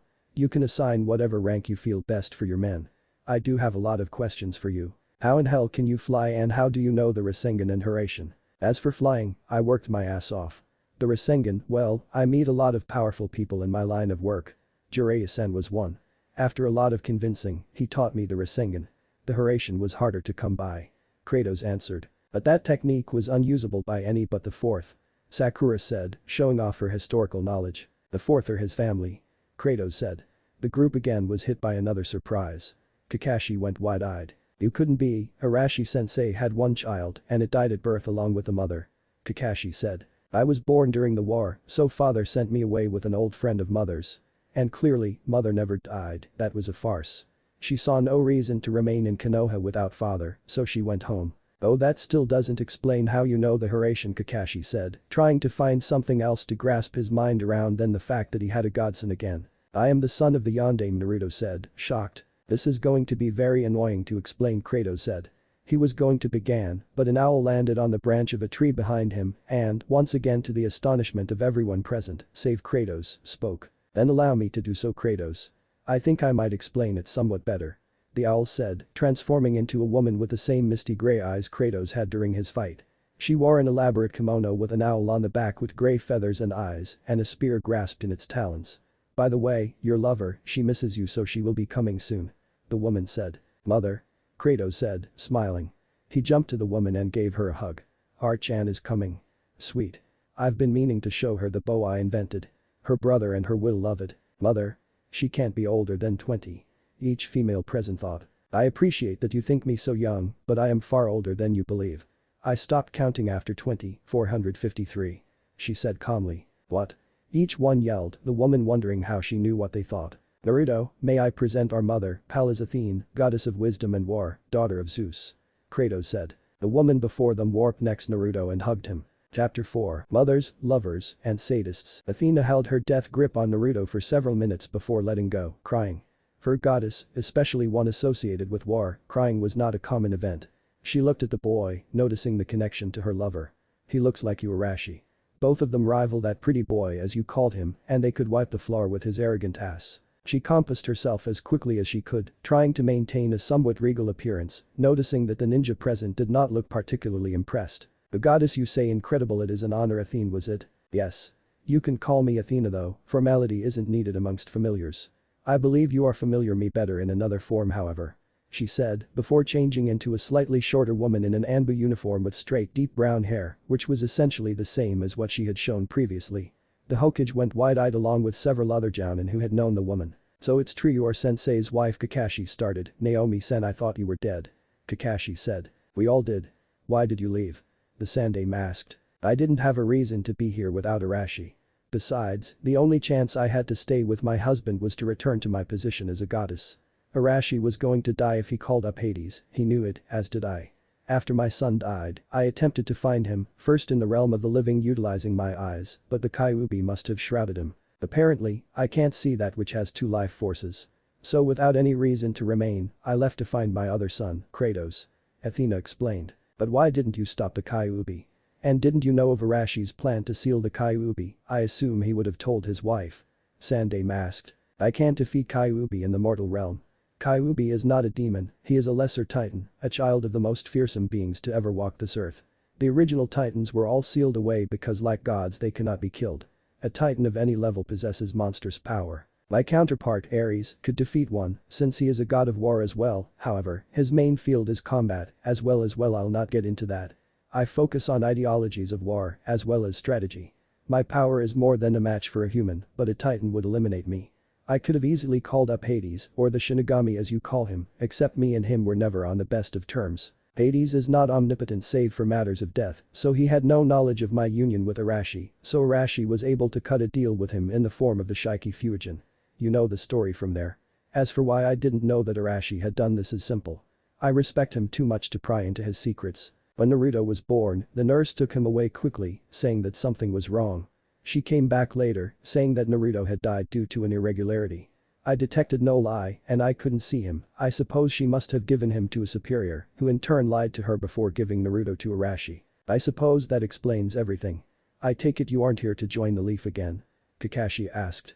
Athena reverted back to her goddess form, and Athena is not on the level of Zeus, so her form does not cause the instant death of everyone who looks at her.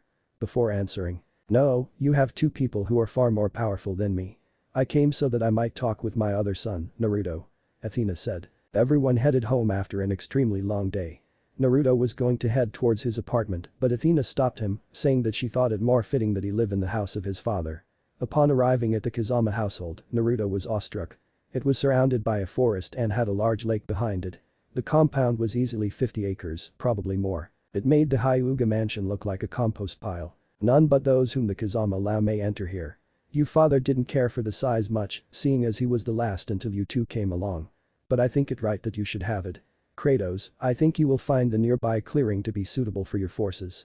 Come quickly, both of you, we have much to discuss," Athena said, warmly at first, but her last sentence had a serious inflection. Naruto and Kratos followed her inside, only to be astonished by the perfection of the inside. The entire building had an aesthetically pleasing water system running through it, from waterfall walls to miniature rivers on the floor. The floors were made up of polished oak in some places, tempura mats in others. They entered an incredibly grand room 5 stories tall. The wall opposite of the entrance had an incredible indoor waterfall and an indoor lake. Throughout the area were small lanterns and pathways made of wooden bridges and benches. Bamboo thickets, small ones, were present along with other fabulous examples of natural splendor. The room was an indoor Japanese garden, and a fabulous one at that. The roof was made up of glass, and the sunlight filled the garden. Kratos and Naruto were both felt incredibly relaxed. This room is the main room of the house. Hestia really did outdo herself, wonderful girl, and so humble. The entire building is designed to relax its residents. Kratos, you already know the reason for this I suspect. This is a good place to discuss matters of great importance, I think. They sat by the indoor lake, which could apparently become a hot spring simply by willing a small amount of chakra into a seal located on a nearby rock. The waterfall was apparently controlled by a similar method. One could strengthen its flow or decrease it a serene trickle simply by pushing chakra into another seal on the same rock. Naruto was being uncharacteristically quiet, Kratos noted. Naruto sat down next to his mother, who looked at him with sad eyes. Naruto, your entire life is my fault. Now that I know what your father did, I suspect that you had a hard life. I want you to know that I can already tell you are much like him, despite your life. Please, forgive me my son. She said, her voice breaking up the entire way through. Naruto looked up at her, tears in both their eyes. He hugged her for the second time and spoke. I forgive you mom. He said, leaning his head against her. Thank you Naruto. Athena said, smiling. Kratos knew his brother would forgive their mother and simply sat and smiled as well, realizing that his mother would finally be happy again. Athena breathed deeply and began to speak seriously. We have to discuss your lineage a little deeper. You see, the Kazama clan had an extremely powerful bloodline. It does not have a name. Any doctor can explain that in your bodies there are certain chemicals that are produced to create emotions. The Kazama clan passed down a gene from Achilles himself. This gene causes your brain to produce a new chemical. It reacts to other chemicals. Basically, when you feel extremely strong emotions, those chemicals are being mass-produced. When enough build up, this chemical reacts and causes your power to go into a state of overdrive. It dwarfs the power of releasing the 8 gates because of its varying effects. Kratos, do you think you could demonstrate it? Already have, he said, sounding a little worried. What happened? Athena said, sounding angry. The Hokage explained what happened to Naruto, how these people treat him. I couldn't control the rage I felt. You know how I struggled to gain my humanity back from the incident when I unlocked the bloodline. The fact that these people would act in this way reminded me so much of that I almost lost control again. Kratos looked like he was on the verge of crying. I understand, that is a painful memory for you. The people of this village are misguided, you see. Their memory of the fox causes them to react in the same way your memories cause you to react to that kind of behavior. I think if Naruto can forgive them for this fault, then it is not so above us to do the same. Naruto, the power you felt from Kratos in that instance is something beyond rage, above hatred. I have no name for the effect, but I can explain what it does. In a normal human, it's essentially an advanced form of adrenaline. In you and Kratos, however, it is something far more powerful. It affects you on every level. While the normal human body has limits, your body does not, save that of mortality. You can gain certain the abilities of a god. What the chemical does is supercharge your chakra, your muscles, your speed, reaction time, etc. You become a perfect weapon. However, you are also overcome by whatever emotion activates it, at least until you learn to control it. Kratos, show your brother please. Athena said. Kratos instantly began his transformation again. His hair turned red, his eyes black. When I activate this, it either means I am doing it out of will or I am really pissed off. In the case of the former, I still need to fight back the emotion. I can force my body to activate the chemical without the need for an emotion via chakra, however, once I do, the chemical that originally activates whatever emotion I tap into starts mass producing. You can only do this after entering the state the natural way. Kratos said, then reverted back to normal.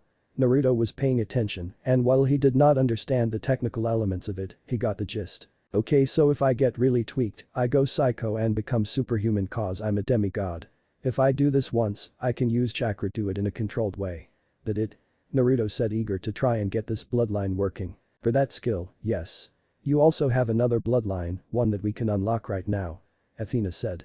She placed her hand over Naruto's eyes, and when she drew it back, Naruto's eyes appeared the same, but he could feel a distinct tingle in them. What is that feeling? Naruto started to ask. Your eyes are trying to draw chakra. Let them have it, don't worry about frying your retinas. While you draw chakra to your eyes, I want you to focus on something. I want you to look at my hand Naruto and focus on where it will go. Tell me when you see it move. Athena said. Naruto began to look at her hand intently. He just kept staring, and at first, thoughts littered his mind about possibilities as to where she might move her hand. Gradually though, he stopped thinking, he just stared at her hand. Then he saw, within his mind, an image of Athena throwing a punch at his chest. He instinctively moved his hand there. What, you didn't punch me? Naruto asked, confused. No. Athena said, looking pleased. So what in hell did I see you do? You didn't see mom do anything Naruto. You saw what she was going to do. Kratos said. Naruto looked ecstatic. Damn, that is kick-ass. What kind of technique was that? Naruto asked. Naruto, look at your reflection in the lake. Athena suggested. They're okay Naruto said, then got up and looked. He saw himself staring back, but instead of radiant blue eyes he met with misty gray ones. A Dejutsu suite. My energetic Athena said, chuckling. A lot like you, Kratos. A voice spoke. A silver wolf appeared and began walking toward Kratos before nuzzling its head against his leg. Archan. He said happily, but whispered to her seriously, don't mention that in front of mother, it was embarrassing enough when she found us making out. But point. The wolf said, before turning into a woman who looked about 16. She had silver, slightly curly hair. Her body was one that men dream of. Naruto saw her and thought, are all goddesses so damn perfect? She had what looked like a leather hunting outfit on her, with a wolf emblazoned on the back.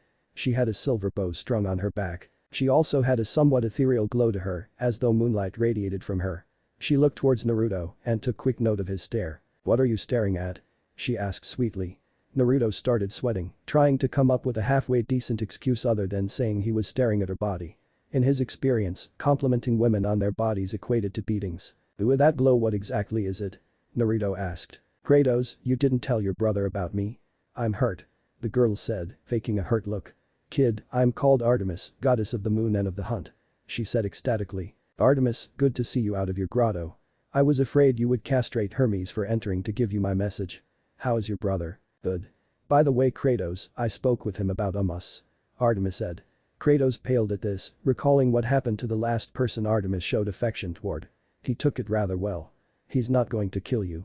I think it's because you earned his respect with that instrument of yours. That and you're the only one to match him and me with a bow." Kratos breathed a sigh of relief, glad that he would not share the fate of Orion. "Thank the gods I'm going to live," he said. "You're welcome, sweetie," Artemis said. "By the way, nice place. Hestia told me she worked on it. I didn't think she did this good. Mind if I stay here too?" "If mom's okay with me living with my girlfriend, hell yeah," Kratos said happily. "Sure, you're not a kid anymore and I don't have the right to boss Artemis around. Don't blame me when Apollo tries to skewer though. This reminds me, you both need to explain why Artemis was in your bed a while back," Athena said, smiling. Like any mother, there was nothing she loved more than embarrassing her children. The two said in unison, trying to think up a way out of their situation. Naruto ended up saving both their asses. "Yo, what about the kid here? I need to know how to turn these eyes off to jutsu drain chakra fast and I don't want to be exhausted," he said. "Naruto, you have more than enough. Besides, you get your chakra back almost as soon as you lose it. Still, you turn it off by retracting chakra from your eyes and reactivate it the same way. Kratos will teach more about the eye tomorrow," she said. "Now Naruto, in order for your training to begin, we have to deal with the problem that prevented me from caring for you my whole life. We are going to remove the Kyuubi from you." Naruto was about to protest, although he did want the fox out of him, he couldn't just let the creature that destroyed Konoha free. His mother continued on, however, Kyuubi did not willingly attack Konoha. He was pushed into it by a force he couldn't resist. "Let's talk to him. Naruto, I'm going to knock you out. Kratos and I will enter your mind. Artemis, you can come too, you really should pay your respects to the cleverest animal on earth. He was your old playmate after all." "Whoa, wait, the chibi fox is in Naruto. What did I miss?" Artemis said, surprised. Everyone's sweat dropped. "You really need to leave that grotto more. I'm glad you're staying with me now," Kratos said. Athena then knocked Naruto out with a touch to a pressure point on his neck. Kyuubi drew Naruto into the usual place and Kratos, Artemis and Athena followed suit. "Your mind looks like a sewer. You don't redecorate much huh?" Kratos said, looking around as he walked down the hall. "Redecorate?" Naruto asked. "Your mind, your world. You make it look like what you want," Kratos said. "Really? Sick, I gotta try that," Naruto said. "Don't do it just yet. We are about to remove an important part of your mind as it is," Athena said. The group walked on, eventually reaching the gigantic cage that housed the great Kyuubi no Kitsune. "It and his family that you Artemis?" Kyuubi asked. "Yeah, you've gotten bigger since the last time we played," Artemis said. "So who got to you? Even if you're related to the Titans, you aren't the violent type. Ares did. My sick counterpart temporarily warped your mind and caused you to simply shed blood. But as to why, not even I can know this," Athena said. "It's because he's a sick, psychotic bastard. Why else?" Kratos said. "True enough, but he never acts without a goal," Athena said. "Athena, you know too damn much.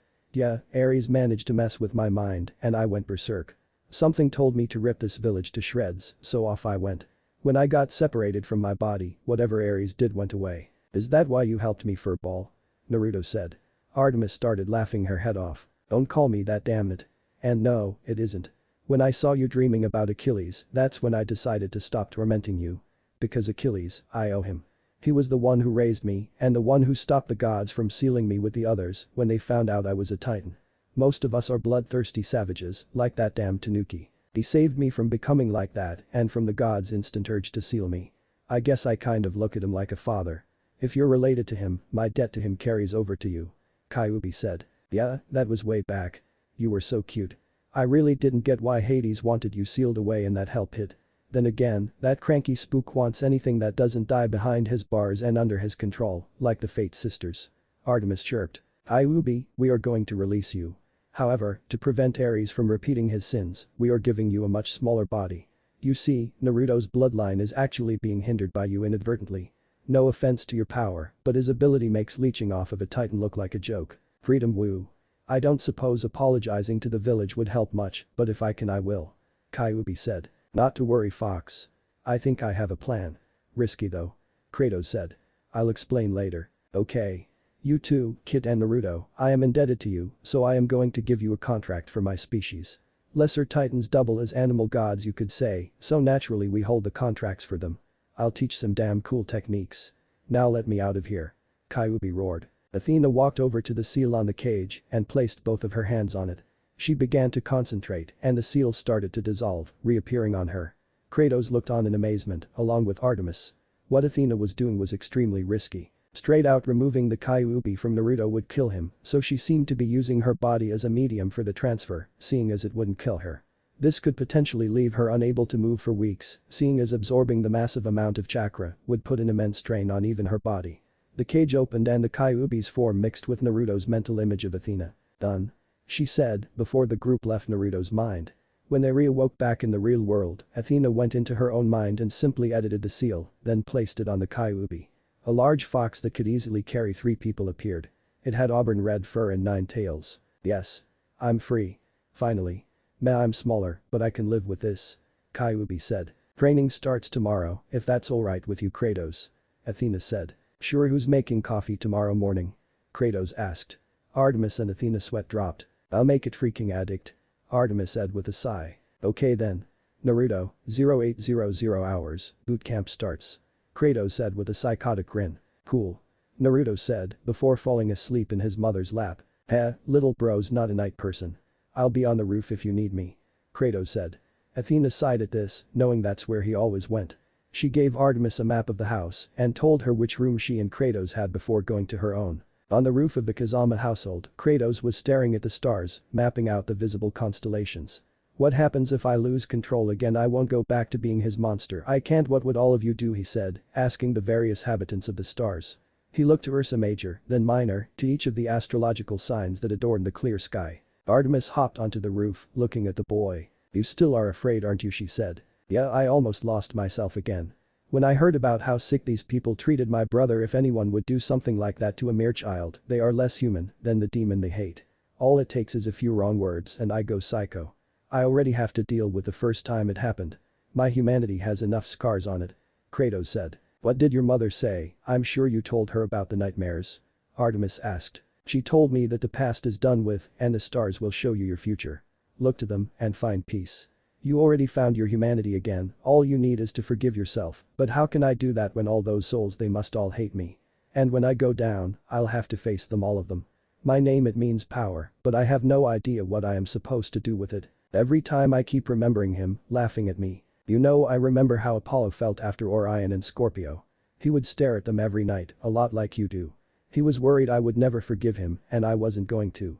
That is, until Hades showed up on Olympus with an arm severed off.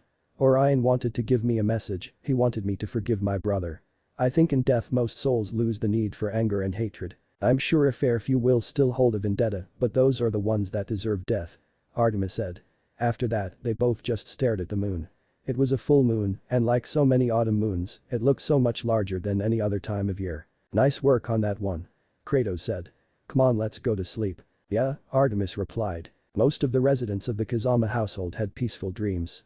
Naruto of Raymond, Kyuubi of the days when he was still a kid, and Achilles took him to meet Artemis. Artemis dreamt of the day she met Kratos. Athena and Kratos, however, had disturbing dreams. In the case of Athena, she saw a snake underneath a pair of blood-soaked axes. They were bathed in green fire, a fire she recognized as the flame of the underworld. But behind all this were several gargantuan shadows. One reached out towards her, but a blood-red hawk attacked its arm. The hawk looked toward her, then exploded in golden light, engulfing all the figures she saw and herself. She awoke, sweating. A vision was her last thought before drifting into another, much more peaceful sleep. Kratos' dream lasted the entire night. Flashes of himself, covered in blood, a large figure behind him, laughing. He saw himself in a village, slaughtering everything in sight. It wasn't just the shinobi he killed, it was everything. And he was enjoying it. Slowly, his body changed into the figure behind him. He turned around and killed it and found himself sitting on a throne. A throne made up of blood and human skin. At 7 o'clock the next morning Kratos woke up sweating and with a mammoth headache. Artemis, who had been using Kratos' chest as a pillow, let out a murmur about not wanting to get up. She opened her eyes, meeting with Kratos squinted once. "You sweat a lot," she said, getting up. "Coffee, right?" A moan from Kratos was the only response she got. She checked the map and went off to the kitchen. When she came back, she had 2 cups of steaming hot coffee. Kratos yanked his right out of her hands and chugged the entire thing. "You really shouldn't eat the cup too," she said. "All caffeine must be absorbed. Now I really need a shower." Kratos said. "No, the bathroom that's connected to the room has a nice big bathtub. I'll get the water going," she said smiling. "I think I can take your mind off things," she said, flashing a devilish smile. "Meh, whatever," Kratos said, still in his sleepy haze. Then the caffeine kicked in. His energy skyrocketed, his headache disappeared, and he realized what she meant. "Whoa. Hold on. I gotta train Nai-chan," he called after her. "Your point? You're not getting out of this? What's wrong with you anyway? I thought human men kept one thing on their minds. Hell, even the gods have one thing on their minds. What are you, gay?" she said, knowing that would get him to comply. Kratos flinched at her words. Me? I'll show you otherwise," he said, following her into the bathroom. Later, after their bath, Kratos and Artemis went to wake up Naruto, who was busy gorging himself on ramen. Pulling him away from his bowl, they went outside to the training compound.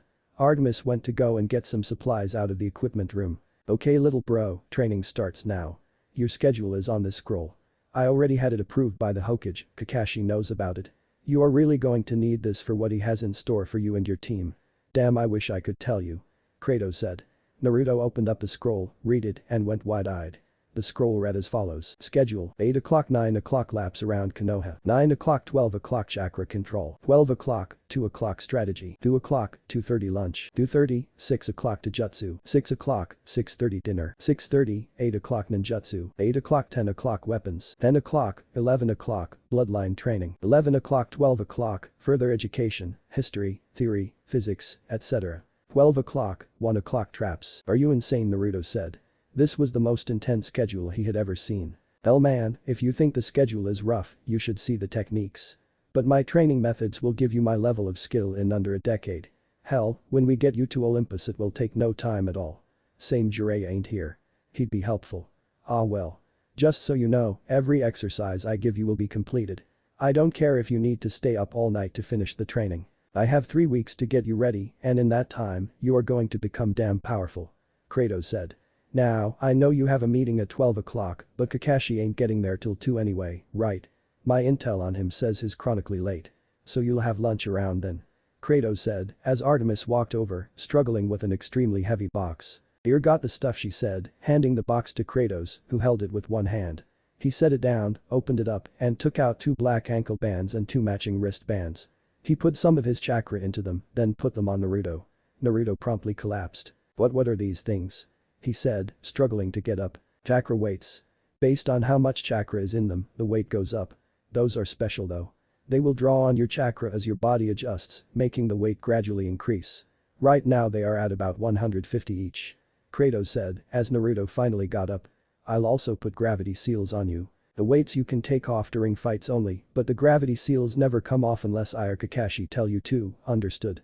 That, and if you are in a situation where victory requires it.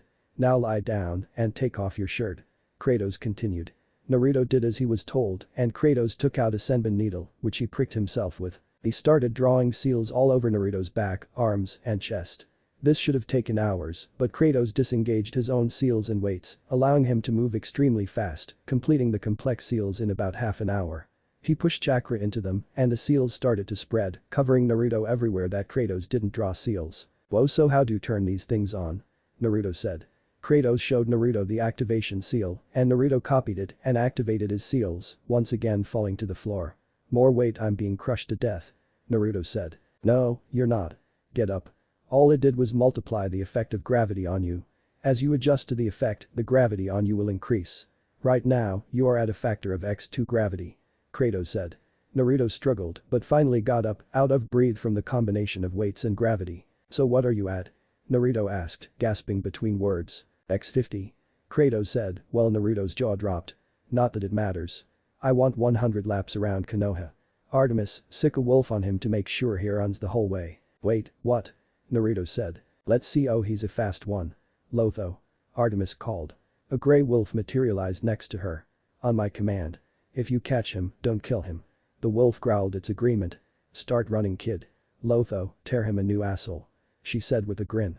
Naruto ran slow at first and suffered a few nips, but after a while he stopped noticing the weight. He was forced to do extreme tree climbing, which was extremely hard because Kratos covered the tree in shuriken and slicked it with oil. With Naruto's weights it was almost impossible. When he managed to get past this, he would have to do water walking, which Naruto was dreading. He was sure Kratos would fill the body of water with piranha sharks. Strategy was, oddly enough, something Naruto showed some aptitude for. Sure, he sucked at it for the time being, but once he started thinking, he started beating each exercise. By lunch, Naruto was dead tired from the mental and physical exhaustion. When he showed up to the meeting, he actually arrived after Kakashi. I crossed a black cat. Your excuse? Kakashi asked. Where in hell were you, Baka? Sakura yelled. Oh, what the hell happened to you, Sasuke said. Naruto looked up at them, his eyes bloodshot. Sadistic bastards need to eat, Naruto gasped out. He pulled out a thermos which was apparently filled with some special concoction that was the invention of one of the more innovative myrmidons. According to Kratos, it would completely replenish Naruto's energy, it was extremely healthy, and could keep him running for some time. He neglected to mention that it tasted god-awful. Naruto gagged on each bite, but swallowed. Right, anyway guys, this meeting is pretty important. No mission, no training. I just need to tell you that you, along with the other rookies, are nominated for the chunin selection exam. It's pretty intense, shinobi from every village are going to be there. It isn't an easy test. You have 4 weeks. I recommend you train for 3 and rest for the last one, or use that one to brush up on strategy against your possible opponents. You each have the choice to take the exam, so think on it. That's all. Oh, Naruto, you're exempt from meetings unless I say otherwise. Your brother must be running you into the ground. Kakashi said. What? The dope gets to train with him. He doesn't deserve it, he's not strong enough. I need that strength to kill him, damned it. Sasuke spat out. Yeah, why does Naruto Baka get to train with him? I know he's his brother and all, but seriously that's kind of unfair. Naruto, I think you should convince your brother to let Sasuke train with you since he is way stronger and would learn more. Sakura said. You know what, I used to like you, then I saw bro and his girlfriend, and you know what? I realized you're a goddamn bitch.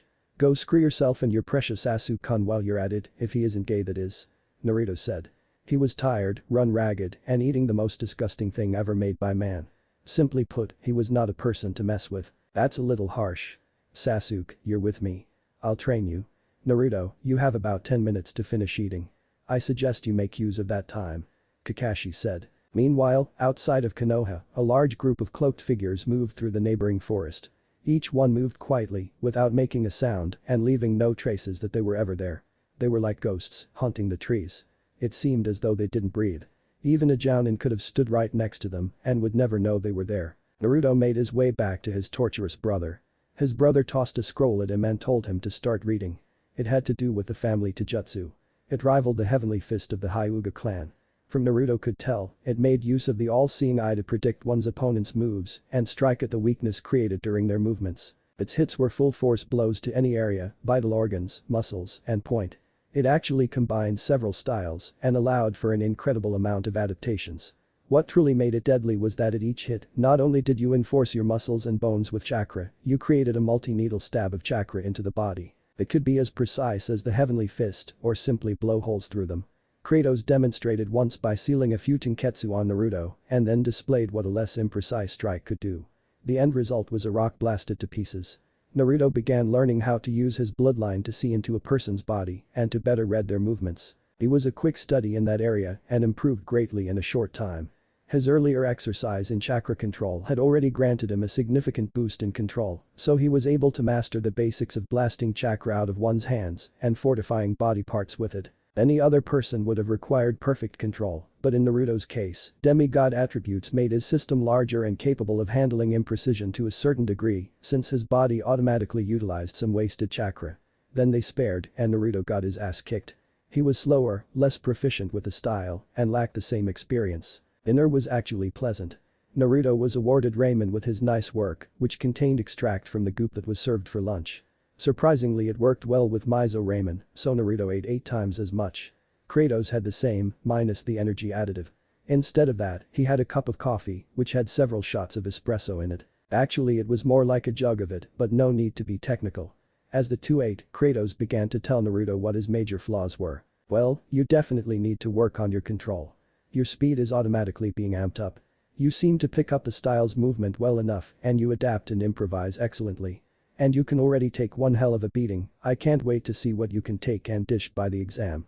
That concoction you're taking, it makes your body more susceptible to change. Every injury becomes a hardened point, your brain absorbs information better and you remember what I do and say. It's almost as good as caffeine for supplying you with energy. He said, smiling. Behind the two brothers, both of whom were thoroughly enjoying their meal at Ichiraku, an Anbu approached. What do you want, Anbu-san? Kratos asked, not even bothering to look up. The Hokage requests your immediate presence. The Anbu replied. He told me to tell you that your friends are here, you know what he means. Kratos' face lit up. Naruto, come with me. You are about to meet the strongest men alive. Kratos said. When they arrived at the Hokage's office, 4 other people were waiting. They kneeled in front of Kratos, who simply sighed. I told you not to do that, I hate that formal bull. It's impractical. Kratos said. The figures took down their cloaks. The one on the far left had a psychotic grin, spiky black hair, and was tall and lanky. He looked pretty scrawny. The next one in the line was a big guy, putting it lightly. He stood at almost 7'6" and was ripped. He was clearly the tank. An extremely large blade was strapped to his back. Following him was a man wearing a white cloak, in his hands was a stack of files. Next was a standard size guy with a cigar in his mouth. He had a pair of glasses and looked capable in combat but definitely wasn't a key fighter. His face had a look of thoughtfulness on it. He got up, motioning for the others to do the same. Sorry, Kratos-sama. We wish to show a fair amount of respect in front of the leader of our hosts. The psychotic one said. Whatever. Guys, say hello to my brother, Naruto. Naruto, these guys are my elites. The psycho's name is Seth, he's our interrogator and our best spy. The Hulk is Taurus, named after the bull. You can see why. He took that sword from one of the swordsmen of the mist. He's our combat specialist and my sparring partner. The guy with the files is our best medic, his name is Aphelos. Finally, we have our strategist. His name is Stratos. Guy's got an IQ around 250. He has a bloodline that allows him to utilize about 40% of his brain, while most of us only use 10%. Kratos said. Each member gave a small greeting to Naruto, referring to him with a "sama" usually reserved for officials of great importance. Hi, you guys must be pretty tough. Maybe you could teach me a thing or two. Naruto said. Oh, they will be assisting me. Kratos said. Naruto inwardly cried, he was hoping to get a teacher who wasn't planning on bringing him to near death on a daily basis. Well, if I may speak, the Sandaime spoke up, I can assume then that these are, in fact, your elites. Odd names, I guess the Myrmidons are here then. I'll have an Anbu open the gates. I want you to direct them to a clearing in the forest on the southeast side of Konoha. I marked it with the usual tracker. Kratos said and then turned to Aphelos. Doc, give the Hokage the personnel files, he'll need the copies. Remember, you're still in charge and I intend to have a special facility, but the hospital may require your assistance and we may need theirs, so they will need updated records. Go head over to the hospital and determine the effectiveness of their staff. Stratos, look into these contingency plans I drew up for various attack scenarios and make sure they are as foolproof as possible. Horus, get the men over to that clearing and have them start building our new base according to these plans. Kratos said, handing out said documents to their respective recipients. Sir. They each cried before using the Shunshin no Jutsu and attending to their given tasks. Kratos and Naruto returned to training and by 1 o'clock Naruto felt as though he was going to fall apart. Kratos allowed him to remove the weights for a shower, but not the seals. Then the two went to bed, Kratos wondering what kind of coffee he would have the next day and Naruto hoping he would survive till the exams. Kratos ended up having to carry Naruto into his bed and wished him a good night's rest. Hey bro, good night man. And by the way, you're the best student I've had yet. You improved a lot for one day. By the time of the chunin exams, you'll be more than ready to kick the shit out of anybody. Who knows, maybe you can sign on as one of mine. I'd like that. He said, smiling. Naruto smiled back before drifting off to sleep. Chapter 5. The exams. At the beginning of Naruto's 4-week training session, Naruto had thought Kratos to be a sadist. Now, 2 days before the first exam, he was positive that Kratos was not only the second most sadistic person on the planet, he also attracted sadists. Every exercise thrown at him came with several motivations. The first of these was that they were Kratos' personal routine and would without doubt make him incredibly powerful. The second was that if he did well, it was ramen for dinner. The third, and probably most compelling, was that if he failed or lapsed even slightly in an exercise, it led to him being mutilated in some way, shape, or form. Kratos had personally trained Naruto the entire way, relying on his elites and Artemis only for assistance. As training went on, Naruto had more put into his schedule as he began to get through certain exercises quicker. He had taken on stealth and assassination training, torture and interrogation, technique invention, as well as beginning to learn how to perform techniques without any signs of doing so whatsoever, although that would take much more time to learn. Naruto got to know all of his trainers extremely well. Seth was the only person Naruto could consider more sadistic than Kratos, but that's because Seth was a genuine psychopath. His teeth itched all the time, at least in his warped mind, and he constantly had hallucinations. He knew everything there was to know about hurting people. This was not, however, the only talent he had. If Seth did not want to be seen, he was undetectable. He could come out of nowhere and do so without making a sound. Had he wanted to be a serial killer, he would have raised some serious hell. Fortunately, he only liked torturing and killing those who deserved it, although in his mind, quite a few people did. The only reason half of Konoha wasn't in body chains in his lab as he called it was because Kratos stopped him. Surprisingly, he was an excellent fighter despite his scrawny build. He seemed to be able to curve his body in any way, making use of that build as a weapon. He was almost impossible to hit. Kratos revealed that it was just a style that Seth's body let him make more use of. The creepy thing was he seemed to be able to extend his body. When Naruto asked Kratos about this, he simply responded, "Hell if I know how he does it." Creepy, ain't it? When Naruto asked Seth, he simply shrugged and said, "Never thought about it before." Seth was a harsh teacher, and Naruto's loud nature earned him several painful memories, but he eventually learned. Of the elites, Taurus was Naruto's favorite. He was tough as nails and extremely strong. Apparently, he was distantly related to the god Hercules, and just so all of you know, Hercules did actually become a god after his death. Disney actually got something right, whom Naruto had learned all about in history lessons from his mother, which he detested. Taurus was Kratos' sparring partner because he was the only one who could take the hits. His helped teach Naruto weapons and gave Naruto strength training. Under him, Naruto learned special muscle development tricks, along with several really powerful fighting styles that focused on basically breaking or dismembering one's opponent in almost any way possible, such as Iron Fist, Raging Bull, and Berserker. He had a pretty carefree attitude, but was a straight-to-business guy when it came to training. Naruto had watched Kratos and Taurus spar, and both were incredible. Kratos was clearly better, but considering the level of skill both had, Taurus did well, actually managing to hurt Kratos despite his incredibly hard skin. Kratos was a thinker, obviously. He was the most logical person Naruto knew. However, he had no emotional side to speak of. He wasn't broody or cold, he just always looked very thoughtful. He had taken one day to further analyze the weaknesses of Konoha and gave Kratos an extremely detailed report. He taught Naruto many strategy games, which Naruto performed horrendously at first. However, after about 2 weeks, Naruto began to draw connections between moves. He started to pick up on the rudiments of logical thought processes. He still needed severe improvement in this area, but if he had to match his skills against anyone with a normal IQ, that unfortunate person would be crushed. Kratos decided to give Naruto an IQ test after seeing his performance, and it found it to be surprisingly high, approximately 173. Naruto didn't care much for Kratos, but he admitted that what Kratos lacked in emotion he more than made up for with his incredible strategies. The fellows was an incredible doctor, to say the least. He taught Naruto everything there was to know about human anatomy and biology. Naruto was atrocious at medical ninjutsu, mostly because his control was horrible. Fellows and Kratos corrected that extremely quickly. However, Naruto was not on the level of a medic shinobi, but he could heal most surface wounds without much difficulty. The doctor also taught Naruto nutrition. It was he who invented the compound that Naruto was forced to ingest so his body would adapt more quickly, and he made sure Naruto at least knew how to be healthy, whether or not he ate right. It was through the doctor that Naruto learned of his elder brother's severe addiction to caffeine. That, and the fact that on one morning when he didn't have any coffee, he forced Naruto to water walk up a waterfall. If Naruto fell, the pool at the bottom held multitudes of extremely hungry piranha. Fellows was fairly certain he had never healed so many puncture wounds at once. Artemis was known as the hunter for a reason. In the forest, in the field, in a lake, wherever Naruto tried to hide, she found him. She taught him evasion, tracking, traps, and instructed him in the art of the bow and arrow. She was like most women Naruto knew. She was very sweet, kind, and gentle for the most part. Piss her off in any way and you were royally screwed. The normal woman you could get away from. In the case of a goddess, one has no hope, and if that goddess is a goddess of the hunt, then you are really, truly, royally screwed. She was, however, a very good teacher and she and Seth managed to at the very least get Naruto to behave like a ninja when he chose to. Naruto's mother was his teacher in history as well as his eyes. She taught him everything there was to know about each Olympian and a lot about the lesser gods. Ares, the god of war, made Naruto's hit list pretty quick when it was mentioned that he reveled in bloodshed and often arranged for human massacres to provide his halls with more blood. The other god Naruto had a problem with was Adonis. From what he could tell, he was just a narcissistic pretty boy.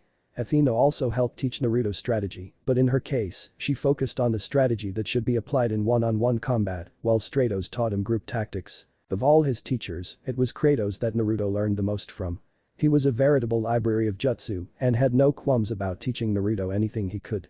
He couldn't teach the Rasengan or Hiraishin since he wanted Naruto to be taught by Jiraiya for the former and wanted to save the latter until Naruto had mastered several other techniques. He did, however, instruct Naruto in 4-hand seals that only gods and demigods could use and they held incredible power. These were the 4 elemental seals of water, fire, earth, and wind. Using these, a person could gain temporary control over an element. Kratos revealed that since meeting Naruto, he had been working on a technique that would allow him to utilize more than one of the seals at a time, but it was still in the works. Kratos also honed Naruto's eye bloodline. He explained that the eye saw what the user willed it to see, except in the case of seeing the future. It was more than capable of taking on multiple traits at once, which was a skill Naruto gained quickly. This made the eye the Byakugan essentially, except it could see arteries, veins, muscles, etc. It lacked the 360 degrees view field, however. The eye was also capable of acting like the Sharingan in the sense that it granted the user a photographic memory and allowed the user to translate thought to motion much faster, essentially allowing someone to instantly use a technique in conjunction with the ability to see how the chakra is gathered. At level 1, it revealed an opponent's next move periodically and it slowed the opponent's movements down to the level of the Manjikyu. Higher levels allowed the eye to be used more for less chakra and to see more things, as well as more constant visions of the future. The final level was something only a true god could have. Kratos taught Naruto a lot, from forging weapons to creating techniques of his own. However, none of his lessons meant more to Naruto than ideology. Kratos had the soul of a genuine poet within him and he believed very strongly that fighting without a purpose made you a pathetic tool of Ares. He and Naruto often debated issues of morality versus practicality and they usually agreed in the end. Naruto had picked up Kratos' habit of staring at the stars to answer his problems. If Naruto had learned nothing in the weeks of training, he had learned why a person should fight and that made his training a resounding success. Now, after almost 4 weeks of hard-as-hell training, he had 2 days left before the exams. Naruto had all but mastered his family to jutsu and extended his jutsu library to over 100, including some medical jutsu, kinjutsu, and even jinjutsu. His chakra control was perfect and using it, he mastered flying, which was actually just forcing chakra out of every tenketsu and having it push against the air. Since he had no training planned for his brother today, Kratos had allowed his brother to sleep in, waking him at noon and taking him out to the training grounds. Naruto had been worried constantly that he wasn't improving fast enough and Kratos intended to reveal to Naruto the extent of his improvement. Naruto, today I am going to allow you to spar me without your weights and seals. I really want you to know how far you've come. You're welcome to use anything we've taught you that you feel necessary, just don't hurt him too bad. Kratos said. Are you sure? Naruto asked, surprised that Kratos would allow Naruto relief from the weights, which now weighed around 2 tons, as well as the gravity seals, which had reached a multiplication factor of x12. This rapid increase was entirely due to the special formula. Eri. Off with them. Kratos said. And the other restraints? Naruto asked as he deactivated his seals and weights. No, those stay on. I will fight with all my restraints, mostly because if I don't I would damage you too much. Kratos said. Naruto finished removing all of his extra weight and he felt like liquid. His movement was incredibly quick and in conjunction with all of the styles he knew, he would be unstoppable in the exam. The spar began with Kratos taking a defensive posture, since the idea of the fight was not for Naruto to realize his own improvement. Kratos actually underestimated that improvement and Naruto slipped past his guard several times before Kratos caught on. Each of Naruto's teachers looked on with interest, all of whom had grown to really love the kid who was so much like their leader, both in his philosophy and his ability to gain power. He fought well, applying everything he knew. When Kratos had decided Naruto's ego was boosted enough, he stopped the fight. I told you little bro, you are ready. Kakashi called a meeting today to discuss some stuff I think you might want to attend. You need to make sure that your team has your back and they need to know you have theirs. Kratos said, tomorrow, I will have some presents for you. Till then, do what you want. Naruto put his weights on, reactivate the seals, and left. Naruto considered his option of attending or not and decided it was for the better. He reasoned that Kakashi might be sharing some invaluable exam information, which was what he told Artemis when she asked why he chose to go. In truth, he wanted to show off his new look. Everyone who taught him demanded that his jumpsuit be eradicated. Instead, he wore myrmidon armor, which, if you were wondering, is similar to Anbu armor, only there aren't any masks and shoulders are protected and the under armor is leather, not cloth. His armor was black and bore the owl on the front, the symbol Kratos had taken from his mother and given to his unit. Naruto and Kratos had the Kyuubi emblazoned on their armor as well, since they were the first two fox summoners. Naruto made his way to the Hokage Tower, wanting to tell the old man everything about his awesome new skills. Aji-san. You won't believe how good I've gotten. Naruto shouted as he walked into the office.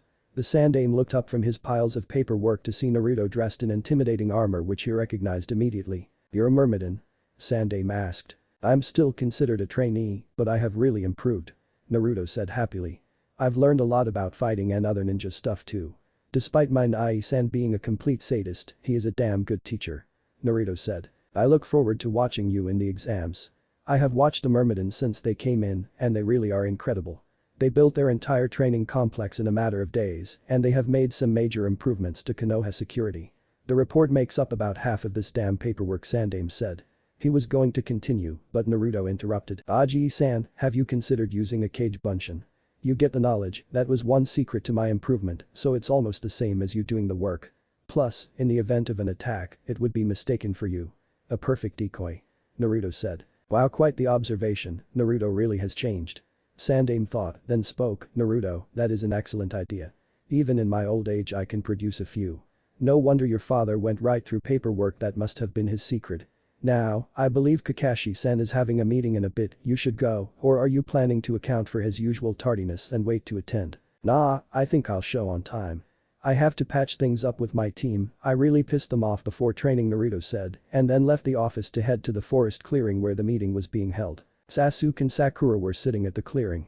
Sakura had been unusually quiet during the meetings Kakashi had called to discuss their teamwork. She had been hurt by what Naruto said to her, even if she felt justified in defending her Sasuke-kun. Sasuke was busy brooding, thinking about his training. He had learned to use his Sharingan inside and out and had even advanced both eyes to 2 tomos. The dobe didn't have a prayer if they fought, at least that's what he thought. The two sat there by the bridge, not knowing that they were being watched by a certain blonde. Hey Sasuke-kun, shouldn't Naruto be at these meetings, seeing as they are about teamwork? I mean, yeah, he's probably been training pretty hard, but so have we and we still show up. Sakura said. Who cares about that dope? He probably hasn't improved much. Sasuke said. I really resent that. A voice called out from the trees. And Naruto? That you? Sakura asked. Sasuke was freaked out and looking around frantically because he couldn't figure out where it was coming from. Sakura, that isn't the dope, he can't mask his presence at all, he isn't. Sasuke had more to add to his tirade of insults until he saw Sakura look right above him sporting fish eyes. You know, considering I've been right above you the entire time, you really shouldn't be talking about me not improving. Naruto said. Sasuke looked up to meet with the blue eyes of his teammate who was suspended upside down and above his head. Sasuke just smirked. So what? You're just using chakra to stick to a branch. How are you doing that? Sasuke asked as he realized that they were in the center of the clearing, no branch reached that far. Naruto gently landed between his two teammates and spoke. Not really important, but I might teach you sometime. Anyway, I came to apologize. Sakura, I am really sorry about what I said a few weeks ago. I was dead tired, already very irritated, and I overreacted to what you said. Again, I am sorry. Accepted Naruto, but I need to apologize too. You really have improved. I can't believe you actually flew, that's incredible. Sakura said, feeling better than she had all month. She noticed that lack of the affectionate suffix that he usually used, but she didn't care all that much, given that she was still obsessed with Sasuke. Thanks, I can't really maintain it for too long yet since it takes a hell of a lot of concentration, but it's really fun and it's good exercise. Anyway, the second reason I came is really to make sure that in this exam we stick together. We have to cover each other's backs, you know. I found some techniques in the library at my new house that I thought you guys would like and they are fairly easy but really useful. Sasuke, Sakura, catch. Naruto said, tossing Sasuke and Sakura a scroll each. Wow dope, these are pretty good power, don't take much chakra for Kaiten techniques. Nice. Sasuke said, reading through the list of Kaiten techniques. Sakura opened hers up after hearing Sasuke actually give Naruto recognition for something he did. Medical jutsu and jinjutsu, I guess I have the control, but I am going to need to study human physiology for a few of the medical ones. But still, these are helpful. These jinjutsu, these are really cool, never heard of them. Sakura said. My brother made a few, actually, and added them to the library. He actually managed to teach me jinjutsu. Naruto said happily. You would make a good medic, what with your perfect control and all. Plus, you're really smart, so learning all about the human body shouldn't be too tough for you. Naruto continued. Team 7 sat for about another hour. Sakura and Sasuke noticed that Naruto had managed to stay calm and quiet for the most part, and both were happy that he actually dressed and acted more like a shinobi. After a long time, Kakashi finally showed up, pleased to see that Naruto attended this last meeting before the exam. Yo guys, I ran into this bear on the way here and it tried to touch my book, so I had to fight it, but it got its mate to help and they were pretty big and all, Kakashi said, but was interrupted by Naruto walking up and waking him over the head. With the amount of weight Naruto had on his arm, Kakashi was hit pretty hard. Ow, Naruto, how much weight do you have? One you that really hurts, Kakashi pouted like a baby. Don't like it, don't be late. And all I know is an ass load. These weights adjust automatically as my body adapts, so I don't really need to keep track. Ask Nai-san, Aka-san, or a fellow-san. They keep records for some reason. Naruto said. Right, whatever, now that the world stopped spinning, let's begin the meeting. You guys have definitely all improved. Sasuke under me, Naruto under his brother, and Sakura, you did really well improving yourself. I can feel the difference in your chakra stores.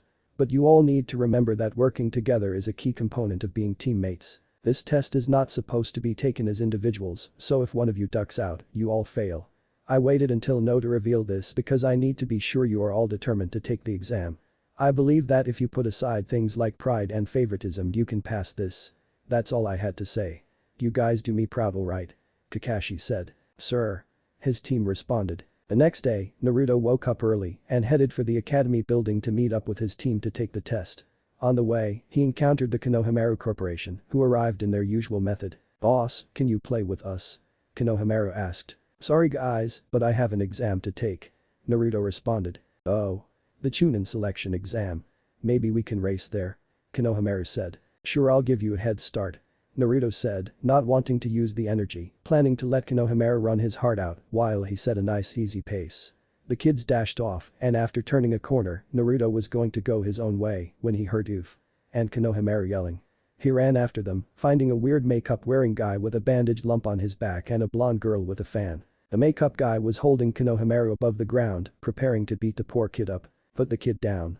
I would rather not have to hurt you. I'm guessing you are here for the exams. Any violence outside the test would be breaking the rules, you know. Naruto said. Yeah, Kankuro put the kid down. So he ran into you, big deal. Put it in perspective, I'd rather not get in trouble and draw attention. The blonde girl said. You run along to Mari. I want to teach these idiotic leaf genin a lesson. Kankuro said. He was about to punch Konohamaru, but his fist was held firmly in place by Naruto, who had moved to grab the punch. At the same time, he felt a small pebbly hit him square on the forehead. Hey Sasuke, join the party. Kankuro was it. I am warning you, put my friend down now and let him be. Or my teammate and I are going to make it very difficult for you to take this exam. Naruto said. Sasuke just grunted and stared. Kankuro, do as the blonde one says. You are an embarrassment to our village, doing this. Do anything like this again and I'll kill you. A voice from behind Sasuke said. Everyone looked over to the opposite branch of the tree where a short redhead stood. His eyes were black ringed and he had the kanji for love on his forehead. George Agara, sorry, won't happen again. Kankuro said, fear on his face. Good. You two, what are your names? I am Sabaku no Gara. Gara said, getting down from the tree. I am Kazama Naruto, the one in the tree is Uchiha Sasuke. I look forward to seeing you in the exams. Brother, sister, let's go. Gara said. He snuck up behind me without me even noticing at all. That stealth goes beyond Kakashi-sensei. He's good, Sasuke thought. Sasuke and Naruto left for the academy, meeting up with Sakura on the way. Upon arriving, they saw a huge group of people gather outside of what was apparently room 301. They approached and Naruto scoffed about something. Sasuke was going to ask what it was until he saw that there was a semicircle around the door and an older Konoha genin wearing the hideous green spandex was on the floor, beaten and bloody. Naruto immediately recognized the boy as Rock Lee, but his team didn't recognize him by name. There were two chunin guarding the door who had apparently dealt the damage, the first of which had a freak haircut and several bandages on his face. The second had a hit I-8 that covered his entire head so that only a few stubbles of hair showed. Please, let my team and I enter. We need to take the exam. A girl with her hair in buns and a Chinese-style shirt said. One of the chunin just punched her down. We're being kind. I and my partner here took the exam 3 times before we passed. It isn't easy. The first said. Yeah, we've seen people give up on being shinobi, get killed, and more. The second added. Most of the rookies had arrived at this point and were a little nervous. Naruto looked like he was going to laugh. Sasuke finally realized why and smirked. Drop the jinjutsu. He said, plainly. Most of the gathered genin were thinking what an idiot, there isn't a jinjutsu. Sasuke simply continued speaking. Sakura, Naruto. You both noticed it right. Sakura, your jinjutsu is the best on the team, and Naruto, you trained with the Myrmidons. Did you really think this would slip by those two as well as an Uchiha? So, drop the illusion. Sasuke said. Sakura chose this moment to speak up, revealing how obvious the jinjutsu was. After all, this is the second floor. Not really that great a jinjutsu, Sakura said. The two chunin looked at each other, then smiled. So you saw through a half-assed illusion. So? Let's see if you can handle this. The first chunin said and then kicked at Sasuke with incredible speed. Sasuke brought his foot up to return the kick, but both opponents found their attacks in the hands of Rock Lee. Lee, what happened to the plan? It was your idea to fake our skill and not draw attention to ourselves, a pale-eyed boy spoke up. The girl from earlier started shaking her head, muttering oh god damn it. Lee looked at Sakura, released both attacks, and went into the nice guy pose that made Naruto cringe. Several times during his training, Guy and his mimic had tried to show up to reclaim the honor of their youth. Guy got his ass kicked every time, but each time he did that cursed pose and swore to win the next fight. The end result of which was that Naruto picked up Kratos' utter hatred for the pose. The only good thing to come out of it was that it revealed Naruto's talent for nicknames. Let's go out sometime. I'll protect you with my life. Lee said enthusiastically. Sakura just paled and thought that outfit, that bowl cut those eyebrows, and shuddered at the thought of being associated with a fashion disaster. It burned her eyes more so than Naruto's jumpsuit had. Hell no. She screamed. Yeah, fuzzy brows, get away from her, Naruto said. Sasuke had a twitch in his eye at having his kick intercepted so easily. Rock Lee looked over to the emo team as Naruto had decided to call him, though he hadn't used the name yet. Your name is Uchiha Sasuke, right? I was wondering if you would like to have a warm-up fight before the exams. Rock Lee said. Fine. Sasuke said. They headed over to a nearby sparring area and slipped into their respective stances. Naruto and Sakura stood at the sidelines. Sakura was busy cheering Sasuke on, telling him to mutilate the eyebrow freak. Naruto simply sat and analyzed the possible outcomes of the fight as he was trained to do for practice. He thought for a short while and announced his conclusion to Sakura. You should stop cheering. Emo team doesn't know what he's in for. Naruto said. Don't call Sasuke on that. And what do you mean, no one can beat an Uchiha? Besides, you don't know that Sasuke finally got it. His Sharingan. Sakura responded. Sharingan or not, he's going to lose. Naruto said. Sakura just scoffed and continued cheering. Lee and Sasuke were busy with a little pre-fight conversation. Knowing the Uchiha name and still challenging me, you're an idiot. Sasuke said. We'll see. I am going to prove that hard work beats genius, right here. Lee said. With that, Lee simply smiled and attacked. Sasuke barely saw the attack and it came so fast he couldn't dodge it. Crap, have to block, he thought as he put his arm in position. The attack just slipped under it and hit him very hard. What the how did you get past my guard? Ninjutsu, Jinjutsu, I don't care, these eyes will reveal it.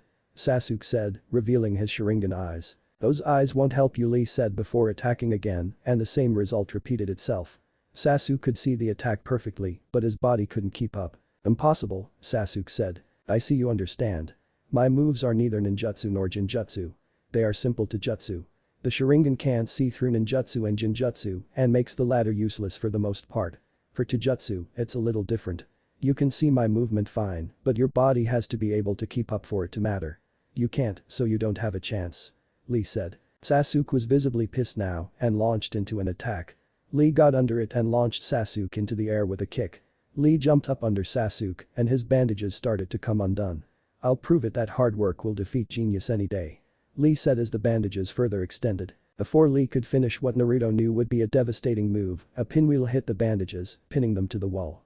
Lee landed and had a look of astonishment and fear on his face. You were watching, Lee said.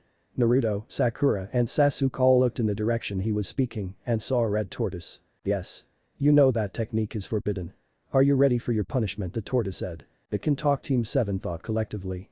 Lee gulped, paled, then responded with a shaky yes on top of the turtle. There was a puff of smoke, and the elder fuzzy brows stood on the shell in a pose that made Naruto flinch. Guy reared back and smacked Lee into the wall. Then the two started hugging, screaming about the springtime of youth. Naruto was trying to blind himself with his hit I-8, while Sakura and Sasuke just stared. The strange ninjutsu, the spandex, the screaming, it was a sensory overload of the worst kind. I lost to these freaks, Sasuke thought. So disgusting were Sakura's thoughts. Naruto was busy trying to repress any and all memory of the event. Guy looked over to them and spoke. "You're Kakashi's students, yes? People think of me and him as eternal rivals." Guy said. "You, Kakashi's rival? I doubt that," Sasuke said.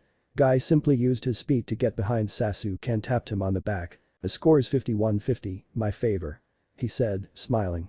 Then he looked at the blonde who had his Konoha Hideate over his head and his hands over his ears.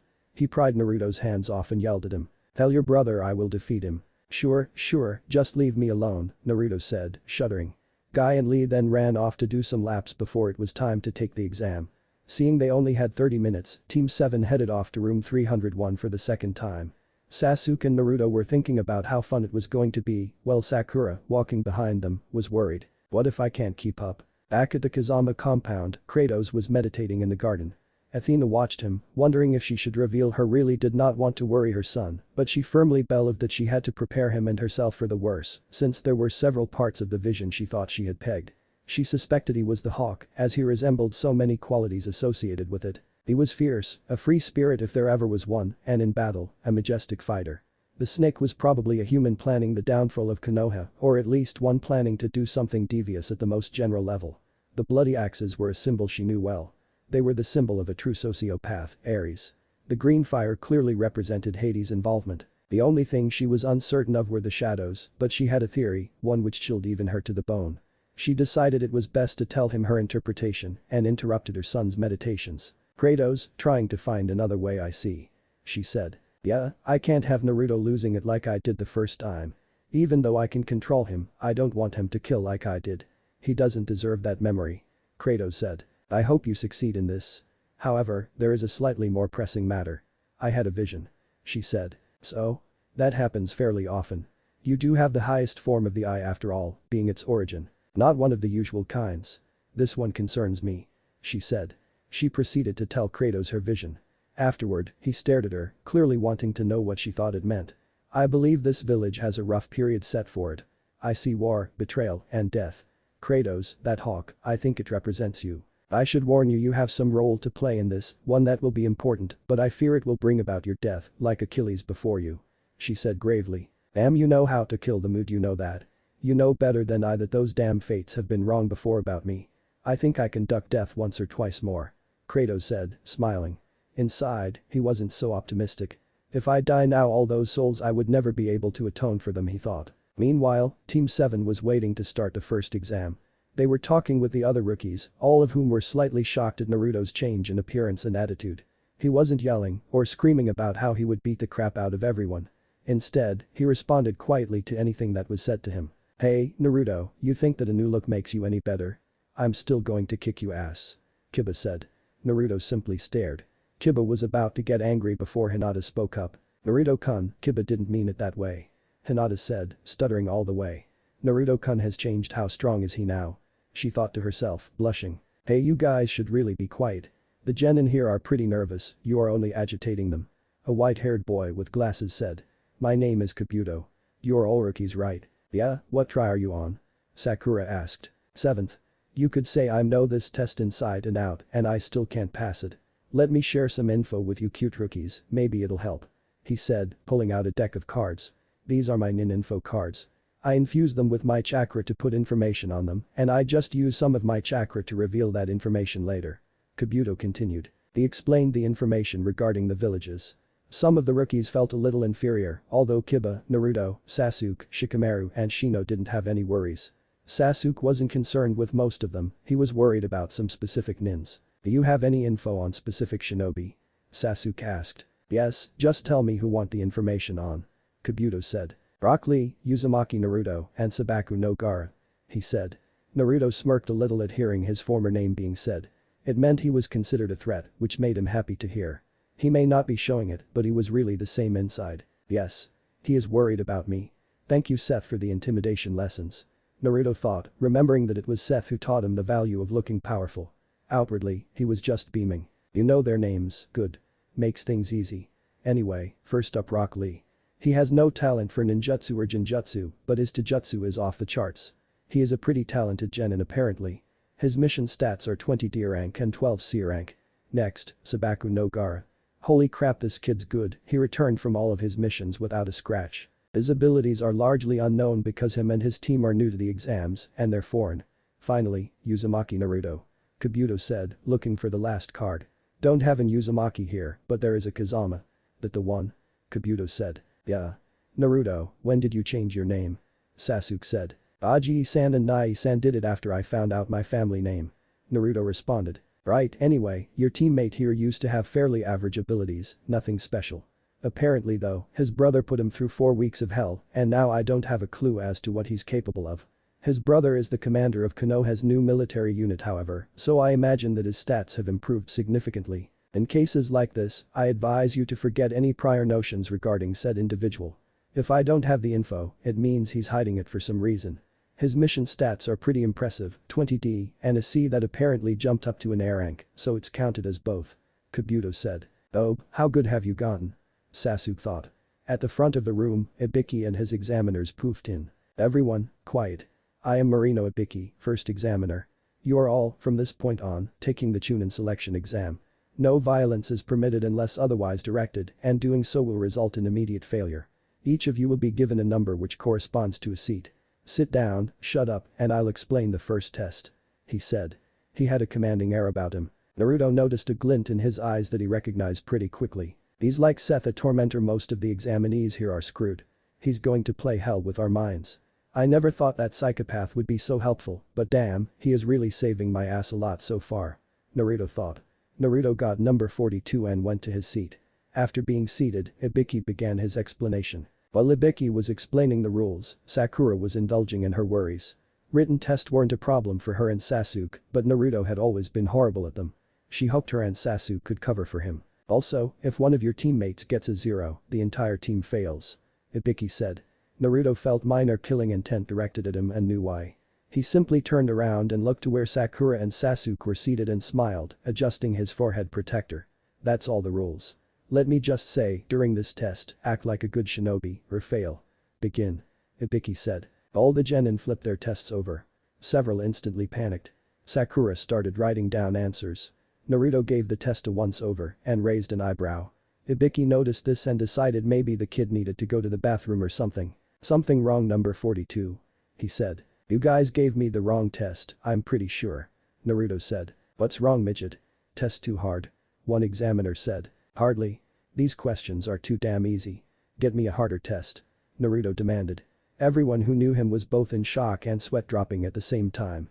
The question on their minds was how in hell can he change so much, and yet not at all regardless, Naruto had his mother to thank for his ability to deal with the test. His mother was a hell of a teacher and in 4 weeks' time had managed to bring Naruto up to speed on high-level mathematics, physics, cryptography, and number of other fields. His mother managed this incredible feat by actually hard-coding the knowledge into his brain and then educating him in his sleep inside of his mind. Naruto now had the knowledge to back his surprising intellect. Kid, let me see that. Ibiki said, walking up and looking over the test. It was the right one. You've got the right test. He said before leaving. Naruto shrugged and started writing. He was done in all of 20 minutes, earning him the stares of everyone in the class, Sakura and Sasuke included. Sasuke wasn't doing so out of shock, he was copying everything Naruto did. Smart Naruto, you adjusted your forehead protector to flash me a Morse code message, you really have gotten good, a worthy rival. Sasuke thought, surprised that Naruto had figured out the test and already knew the answers without cheating. Sakura was just shocked. She kept working, taking about 35 minutes total to finish. She couldn't believe that it had taken her longer than the dead last of the class. After the test, she didn't have much to think about, so she tried to figure out how he got so damn smart. I doubt Kratos could make such a dense moron so damn smart. Maybe it was his mom. Apparently she is a goddess. Hell, it is an act of God. Maybe I should get her to tutor me a little, Sakura thought. Several teams failed before the 10th question was called. After a very long time, Ibiki finally told everyone that it was time to take the 10th question. There are some special rules for this one. It's a question of desperation. First off, you have to decide whether or not you want to take it. If you don't, you fail. Ibiki said. What the hell kind of question is that? Of course we'll take it. A girl said whom Naruto recognized as one of Gaara's teammates. He was fairly sure her name was Tamari. Ah, but you see, there is a special condition for this question. If you choose to take it and get it wrong, you'll be barred from taking the chunin exam again. This cannot be revoked and is permanent. Ibiki said. Mind games, I freaking knew it. I hope Sakura knows Morse code, Naruto thought before using the reflections from his forehead protector to flash his teammate a message, which, when deciphered, was the sadist is playing mind games. Take the question.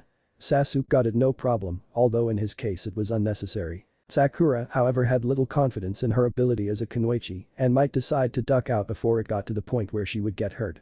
A smart move, but Naruto knew better.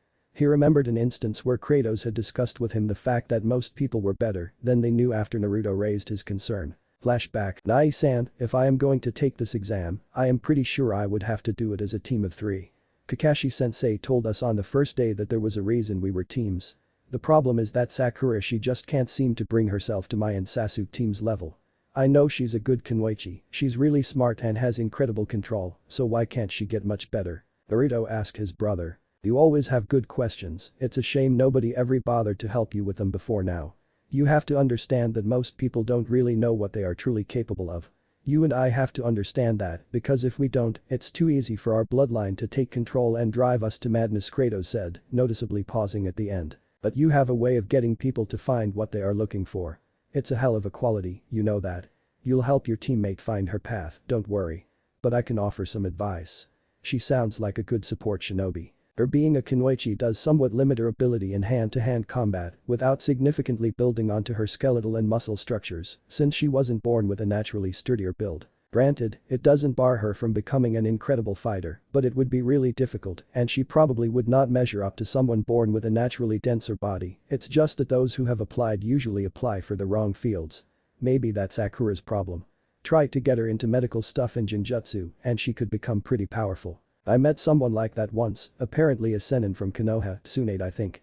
She used her control to give her strength on my level, which, considering she isn't a demigod, is incredible. But that is only part of the problem. She really doesn't believe she can get any better. That, and the fact that she never trains because she is always watching Sasuke, really hamper her. Well, that is something you can help her with more so than I show off a little in the exam. Maybe you can convince her to ask you for help over the emo boy.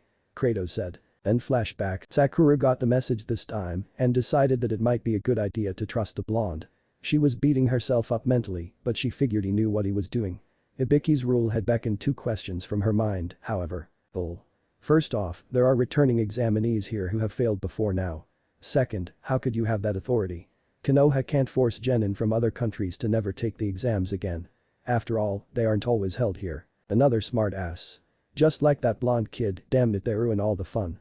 Think fast, Ibiki, or Anko will laugh at you later, Ibiki thought, a chibi version of Anko laughing at a crying chibi Ibiki who was clutching a teddy bear for comfort. You guys had it tough, this is my first year as a proctor. And every foreign shinobi that is in this room can be here because their respective countries are in alliance or at the very least non-hostile to our own. As such, they have agreed to the examination methods that Konoha implements, just as we agree to those of other countries when we send our shinobi to their exams. Ibiki said. Nice save, Ibiki, but I am going to. Naruto was going to finish his thought, but took a few seconds to create a good evil laugh. Wreck this damn test. After a few more teams failed, Naruto started to shake.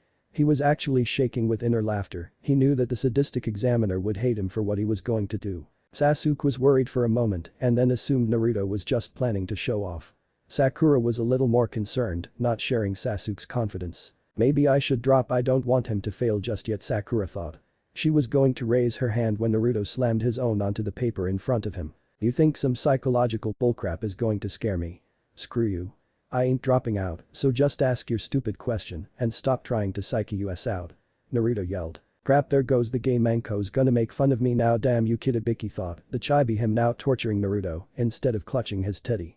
He looked around the room to the various chunin gathered. Each one nodded their approval, realizing that number 42 had just dispelled everyone's worries. Granted, most of the people who didn't know him thought he was some kind of genius, and even the ones that did were surprised, but Naruto had revealed the trick. The whole wait was just a mind game, and now that people knew it, it wasn't going to work, especially not after the pink-haired one had pointed out that Konoha couldn't really bar them from taking another test. Sure, Ibiki had a nice cover, but it wasn't that strong. Ibiki simply sighed in defeat. I just know she's gonna laugh at me, Ibiki thought, again picturing a laughing woman and himself whimpering in shame, clutching a cute little teddy bear for support. Alright, everyone who is still here, Ibiki began, his face taking a dark serious tone as he looked around. 72 people, damn it. You all pass. He said, suddenly smiling. Half of the class sweat dropped, seeing him go from someone who could stare down death to Mr. Sunshine. The other half was pissed. What? But what about the 10th question? Sakura asked. You could say that was the 10th question. I think Blondie gets it. Ibiki said, pointing to Naruto. You've been around torture specialists before, huh? Yep. I'll give you the guy's name, you'd get along. Anyway, the point of the question is the take or don't take decision. If you don't take it, you fail, and your teammates hate you. Whereas if you do and get it wrong, not only will you fail and your teammates will hate you anyway, you become a genin forever. In real life, this would be kind of like Naruto paused for a moment, trying to think of what to say. Whether or not you eat. If you eat, you might get a stomachache. If you don't eventually, you die after getting a stomachache. You don't really have a choice. Naruto said happily. The entire room sweat dropped, although Chaoji nodded, understanding the analogy perfectly, as horrible as it was. Ibiki just stared. Not quite the way I would have put it. A chunin has to make decisions for his team, you see. Blondie here put it in a day-to-day situation, let us put it into shinobi context. You are given a mission to infiltrate an enemy compound to retrieve data regarding the blueprints of the base. You don't know how many enemies there are, their skill levels, guard patterns, etc. The mission is clearly dangerous, but it would be a great boom to the village's success if the information proves to be good. Do you decline the mission simply because it's dangerous? No. As chunin, you will face these decisions and these situations regularly. If you can't manage to choose to take a simple test simply because of a small consequence like not being able to take the exam again, then you don't deserve to be a chunin, because people like that they can't withstand something like this. Ibiki said, removing his hit I-8, revealing his head. Several genin threw up. His head was covered in scars made from a multitude of torture devices. Blades, screw holes, burns from acid, fire, and even ice were all represented by one scar or another. He looked like something out of a scary movie with his head exposed. Holy shit was all Naruto could say. At that point, a black ball smashed into the window and revealed a giant black tapestry, which read Second Examiner. Mitarashi Anko. A purple-haired woman stood in front of the message and looked around. 72 people, Ibiki, what the hell, that's so pathetic.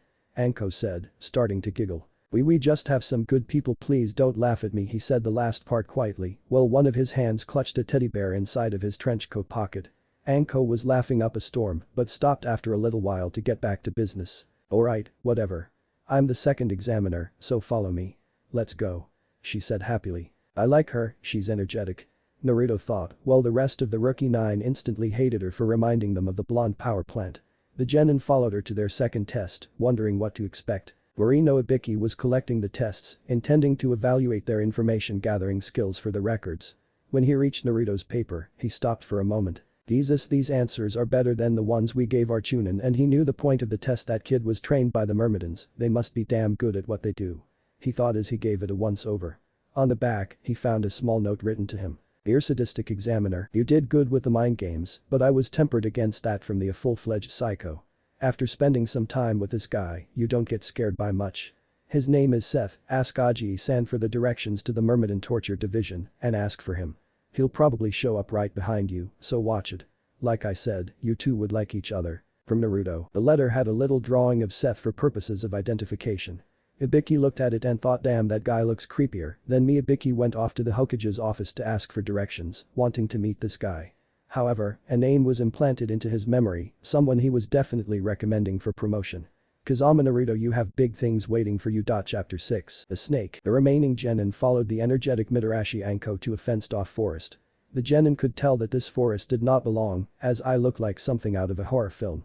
The interwoven branches of the forest canopy blocked any light, shrouding the bottom levels in obscure shadows. The perfect environment for ninja, but that is precisely what had many of the examinees feeling squeamish about the next test.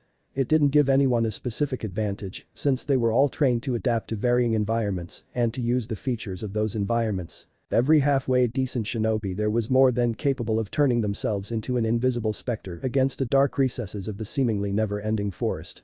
And this was just anxiety from looking at Training Field 44, they were not even versed on what the test would actually be. Okay, Arants, this test is a survival test. This training field, it's called the Forest of Death, and you have the fortune of being stuck in it for a little while. Each team gets a scroll, either heaven, Anko said as she pulled out a scroll with blue markings on the top and bottom, or earth. She pulled out another scroll, this time with brown markings. Each team needs to somehow get one of whatever scroll they don't have. Then they need to make it to the tower that is in the exact center of this training field. There are only a few simple rules. The first is you have to finish this test with your full team able to continue. Unconscious teammates or severely injured ones fail you. Alright, next rule is that you don't open the scrolls until you reach the tower. Doing so well that'll be a surprise. Anko said with a big smile that made most of the genin shiver. You have 5 days, during which you can kill, steal, maim, hell I don't care just so long as you get the scrolls and get to the tower. Any questions? Anko asked, still hyper and happy. Naruto decided this was a good time to scoff. Anko chucked a kunai at him, which he caught between his index and middle fingers. Seriously, what's with all the sadists? First Ibiki, then you, and none of you are all that intimidating. Seriously, throwing a one-bladed kunai makes it obvious that you're not trying to hurt me all that bad, or did you think I didn't notice? Naruto said. Well, it's usually the ones who bark the loudest that die first anyway. She said evilly. Naruto gave her an equal glare before hitting her square in the forehead with her own kunai, handle first. There's your kunai. And by the way, you shouldn't be talking about loudmouths. Naruto said. The genin were expecting Naruto to be horribly maimed, tortured, and in general sent to a hell from which there is no escape. Anko just cocked her head to the side. I like you, kid. You got guts and skill to back it. She said. Anyway, everyone here needs to sign these forms. I don't want a bunch of paperwork because some idiot gets eaten out there, so I'll a consent form from everyone. This way, if you die, it's not my fault. Anko said, still smiling. You have 40 minutes to get those signed and in my hand. During this time, you are welcome to stock up on supplies. Team 7 quickly got the legal work in order, cursing bureaucracy as they went. Each member then went off to gather whatever supplies they felt necessary, bearing in mind that too many supplies would slow them down. After gathering what they felt necessary, Team 7 reconvened and Sakura and Sasuke had a few questions for Naruto. Oh, those questions were jounin level. How in hell did you know the answers? Naruto, how did you finish that before I did? You may have changed, but to amass that kind of knowledge in under a month is not possible. You know, my mom is called a goddess for a reason. What's impossible to you is child's play to her. Kind of scary actually, I'd hate to see what she would do to someone who peeked at her. What she did was well I don't really understand it, but she just kind of put the info in my head. Math, physics, science, history, all that. When it comes to learning about that kind of stuff, she decided I was hopeless. So instead of teaching the basics, she made it kind of like I was born with the knowledge, she just had to help me relearn it. Cool, huh? Naruto said. Naruto, what you're talking about is modifying the brain. That can't be done without killing someone, that's if it can be done at all without producing either death or a babbling brain dead idiot.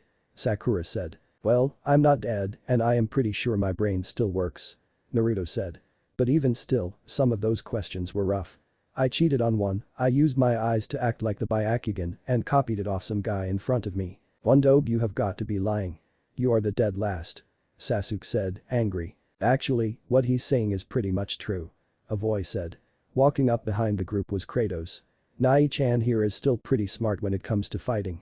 He just couldn't care less about anything else, although he does have some aptitude for music, I guess because he likes loud stuff. Anyway, I just dropped by to congratulate you guys on passing. Ibiki dropped by a little while ago, mumbling about some blondie who ruined his test. Seth and Ibiki hit it off, I think they are trading torture secrets, I heard something about getting blood out of teddy bears, Kratos said. Teddy bears? Was that Seth or Ibiki? Naruto said. Pretty sure it was that Ibiki guy. Seth has a bunny rabbit. Kratos said. Naruto burst out laughing. Sakura, who hadn't met Seth yet, didn't quite get it, but the thought that Ibiki had a teddy was both cute and hilarious, so she started laughing too. Emo boy just smirked. So I thought I'd drop this off for you. He grabbed a bunch of cloth from his back that was apparently rolled around something. Naruto took the cloth and unrolled it. Inside was a pair of twin blades, a bow and a spear, in addition to 2 other weapons, neither of which appeared to have been made with Naruto in mind. Nai-san. These are incredible. Naruto said, inspecting the weapons. Who made these weapons? There isn't a shop in Konoha that carries something this good. Naruto said, happy.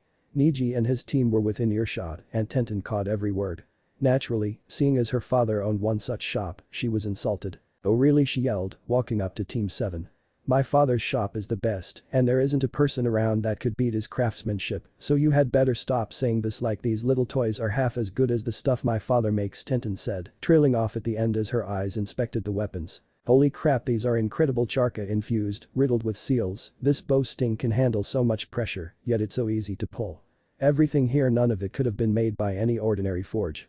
Tenten said, rambling on and on about each gathered item. Glad you like my work, took me a long time to get the damn forge hot enough without the entire damn thing melting, it's a wonder the Kazamas could make anything in that hunk of junk.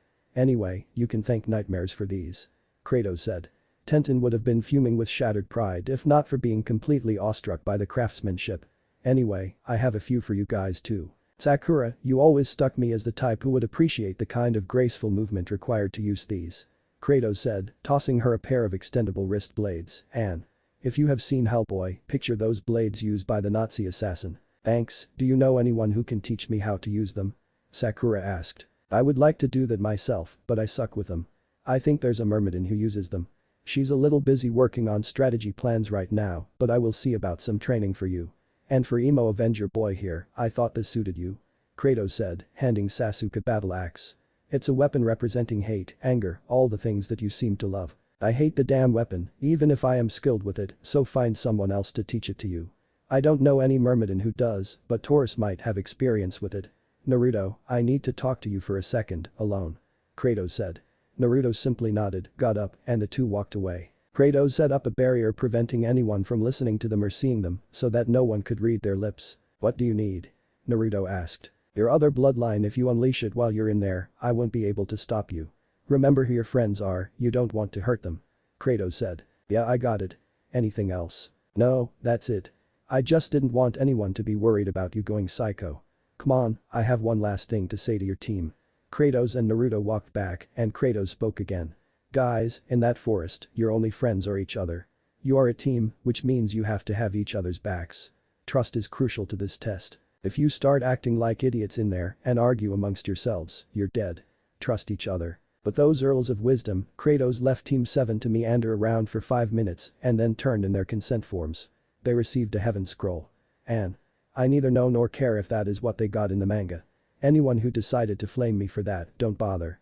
After heading to their gates, they prepared themselves for the test by going over their supplies. Sakura went first. I have 4 complete med kits, 20 exploding tags, 40 kunai and 20 shuriken. I also have a fair amount of blood and soldier pills, I am not sure how many. She said. I have a bunch of trap supplies, 100 kunai and an equal number of shuriken, enough freeze-dried food for myself at least. If we ration it, it might last us all 3 days. Let me see what else, Naruto said, digging through his bag. Campsite equipment too. Naruto finished up. Naruto, your pack isn't nearly big enough to hold all that. You must be overestimating. Sakura said, grabbing the pack and looking inside. All that she could see were a few plastic bags with scrolls in them. Naruto, what the hell is all this, you damn baka? Sakura said as she hit him over the head multiple times. Seals, damn it. You think I'm crazy enough to carry all that weight? All that stuff is sealed inside of the scrolls. Naruto yelled out while dodging blows. Oh, okay then. Sakura said. Hey wait, when did you learn seals? My dad was pretty good at them and the library at the house had a lot of information on them. Kratos and I researched them now and then. This is one of the more useful ones I know. Naruto said, his head swelling with pride. That is pretty cool, Sakura said. She then noticed that Naruto wasn't carrying the weapons he'd been given. Is that what you did with those weapons? Yeah, 2 seals on my gloves for the swords, 1 on my wrist for the spear, and another on my other wrist for the bow. Naruto said, indicating each seal. I'll draw some for you. Naruto said, grabbing Sakura's hands and taking out some materials necessary for creating the seal. This will just take a second, okay, that's the seal. To put something in it, you need to first activate it with your chakra. It'll store the chakra there so you don't have to worry about lacking the amount needed to unseal an object. Now, after that, you just need to connect the chakra in the seal to the weapon. Naruto said. Thanks, you are pretty good at this, to make 2 seals so quickly. I'll seal those weapons right now. Sakura focused for a moment and the wrist blades disappeared. The twin seals on her wrists were glowing. Thanks, Naruto. Sakura said. Enough banter. I've got 3 windmill shuriken, a guide of foods that can be found in forests, some fishing supplies, and few poisons. Sasuke said, irritated. Nice, I think we are pretty well off. Give me that scroll, I have an idea. Naruto said. Sasuke grudgingly handed Naruto the scroll and Naruto took out a blank slip of paper. He bit his finger and began drawing a seal in his blood. He sealed the scroll and handed the slip to Sasuke. "That won't unseal without my blood, and you can carry it. Stuff it under your shoe or something, and I'll put a genjutsu on one of my scrolls so that it looks like the heaven scroll." "Good idea, dope," Sasuke said. He opened up his pack and placed the paper in what was apparently a secret compartment. As he did this, he thought, "Damn it, the dope is surpassing me. I can't let that happen," Sasuke thought. Team 7 waited for a little while longer before the gates opened, and they rushed in. After a long while, Naruto stopped the group. "What's wrong?" Sasuke and Sakura asked. "Gotta take a leak," Naruto said sheepishly. He walked over to a tree and was about to lower his pants before Sakura waked him over the head. "Don't do that in front of a lady," she yelled. Alright, sorry," Naruto said and walked off to find a different tree to mark. He mumbled something about using Sakura's yell to attract other teams, but fortunately for him, the jibe went unnoticed. Sakura and Sasuke got up when they saw Naruto return, but Sasuke pulled out a kunai and tossed it at Naruto. Naruto dodged it and looked angrily at Sasuke. "What the hell was that for, asshole?" Naruto said. "Yeah, Sasuke-kun, I know he was a little impolite earlier, but that is a tad overboard," Sakura said. "That isn't Naruto." Naruto would have started yelling, and he wouldn't have had to dodge. He showed earlier, catching a kunai from a jounin isn't a problem, so he would have caught mine. "So why don't you show us who you are?" Sasuke said. "Damn, you got me." "Unlucky," the pseudo Naruto said, before poofing into a mist nin who was wearing some odd breathing apparatus and a latex outfit. "But still, you will give me your scroll," the nin said. "You really are unlucky, aren't you?" "We don't have it. The one you were impersonating does," Sasuke said. "Then I'll just kidnap one of you." The mist nin shot forward but was beat down to floor by a blur. "Try it, I wonder if that breathing thing will help you with a big hole in your throat," said Naruto, who had just finished his business and managed to sneak to the canopy so that he could pounce on the mist shinobi. Naruto was currently standing on top of said shinobi as he spoke. "Now, either give us your scroll or get," Naruto said. "I don't have it," the mist nin responded. Naruto just shrugged, tossed him into the air, and drop-kicked him off to nowhere special. "Nice one, dope. We should really make a password, the next one might actually have some talent," Sasuke said. "Something that only one of us would know," Sakura said, thinking. They decided on the words to a shinobi song well known by the leaf. The team sped onward, deeper into the ominous recesses of the forest, oblivious to the threat that followed them in the canopy. Above them, moving silently like a shadow against shadows, was an odd-looking grass nin, waiting for the right moment to strike, and he had heard every word they said. Kiba's team was making their way toward the tower when Akamaru began to act very strangely. "What's wrong, boy?" Kiba asked his faithful pet. The dog responded with a whimper as it buried its head further into Kiba's jacket. Hinata thought it was kind of cute. "Akamaru senses someone really powerful, we should look into it." "Hinata, what do you see with your Byakugan?" Kiba asked. Hinata activated her eyes and looked around. She spotted the Suna team going against a few rain nin. After a short discussion, the team decided to get a closer view, but opted to remain hidden, considering they already had their scroll. They drew closer, only to bear witness to one of the most gruesome and heartless killers in the known world at work. The rain nin attacked using needles fired from an umbrella, which embedded themselves in what appeared to be a shield of sand. It was then that Sabaku no Gara mercilessly slaughtered his opponents using the Sabaku kick and Sabaku SMSM to produce a fountain of crimson gore, which rained down onto him and his teammates. Kiba, Hinata, and even the apathetic Shino were deeply disturbed by the sand nin and would be haunted by this scene for a long time to come. Needless to say, they made plans to avoid the sand genin at all costs. While the events at the Forest of Death played out, Kyuubi was busy doing what he had spent the majority of last month doing. That is, sunbathing and lounging around in the Kazama compound's garden. And thank you to the reviewer who inspired me to say this. However, he had spent some time working on the new summoning contract for his kind. He managed to make it so that he could be summoned in his full form using the chakra of the summoner. Kyuubi also spent some time with Artemis, hunting rabbits. He discovered an extremely useful skill that allowed him to shrink in size. The major drawback of this was that he looked a damn cute to any female. Men just made fun of him. As such, he couldn't escape the occasional squeals of delight from Artemis, who the squirrel-sized version. Not that he minded the ear scratches, it was just so undignified. He began constructing a training program for Naruto. Kratos was already strong enough, and Kyuubi knew that it wasn't going to be long before he received training from someone far more capable, so Naruto was his focus. Kyuubi chuckled as he thought up the most sadistic training methods he could sum up with. Kratos and Kyuubi secretly had a competition going to see whose methods were more effective, and this competition had a few categories. Sadism of each exercise was one. Naruto had left Sakura and Sasuke to set up the campsite he unsealed while he went off making traps. The equipment he brought with him was junk to anyone else, but Kratos had taught Naruto several effective alert systems that could be made from just about anything, in addition to some really clever and really painful traps that could be made from household items in the space of 30 minutes. Naruto's creativity paid off in this field, and he invented several new traps to the Kazama's archives, which were sorely lacking in that topic. Being a prankster had its benefits. Naruto was laying out one of his own designs, something he wanted to test, when a gigantic blast of air knocked him off his feet and sent him flying. He tried slipping out of the airstream by flying, but he couldn't concentrate enough to evenly force out his chakra. He hit a tree and came to a stop, only to find himself face to face with a gigantic snake. "OF number and me," Naruto swore as the snake ate him. Sasuke and Sakura were face to face with the creepy grass nin, and they were not faring much better than Naruto was with the snake. They were frozen by images of their own deaths. Each image was more horrific than the last, each the creative product of the truly demented. Each death was savage and painful, and each time they could feel the pain of their own demise. Sasuke was trying with everything he had to break the effects of the strange jutsu, but was utterly paralyzed by his own fear. "Oh, I can't beat this thing. What the hell kind of genjutsu is this?" Sasuke thought. He looked over to Sakura, who was curled up on the ground, completely frozen and shaking. "Kukuku Sasuke-kun. I thought the great Uchiha was better than this. You disappoint me. I suppose you'll just have to die," the grass shinobi said as he pulled out a kunai. Sasuke saw this and willed himself to grab one of his own. "I need to get out of this. My body, it won't move fast enough. I have to. I won't die here," Sasuke thought, willing his hand to grab a kunai and stab his leg with it. The pain brought him out his fear-induced paralysis. He grabbed Sakura and ran. "We need to get out of here.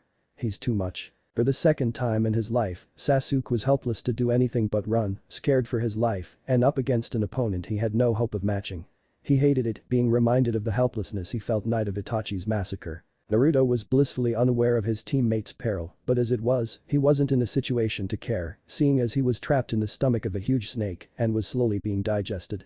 Needless to say, he was running out of options very quickly. Crap. Nai-san never taught me how to escape from being eaten. Think. Naruto screamed in his mind, frantic. "Wait. I still have those weapons from earlier. Let's see what this sword can do," Naruto thought, then summoned a blade to his right hand. He stabbed upward, and the snake shuddered. Naruto noticed that where he stabbed, the stomach lining had turned black and the surrounding area was changing color. After a few seconds, the entire snake burst into ash, and Naruto fell, free of the snake's belly. The sword he had summoned was a bright red and was lying in a mound of charring snake ash. "Holy crap," Naruto thought as he inspected the sword, or tried to, but the heat radiating from the blade made it difficult to inspect, although it didn't heat up the handle. Naruto pulled a small amount of chakra from the blade, but not enough to make the blade disappear. The flame of the blade died down, leaving perfectly cool metal. Upon further inspection, Naruto found a series of extremely intricate seals, each on a seal of an element. So the blade can take the power of elements.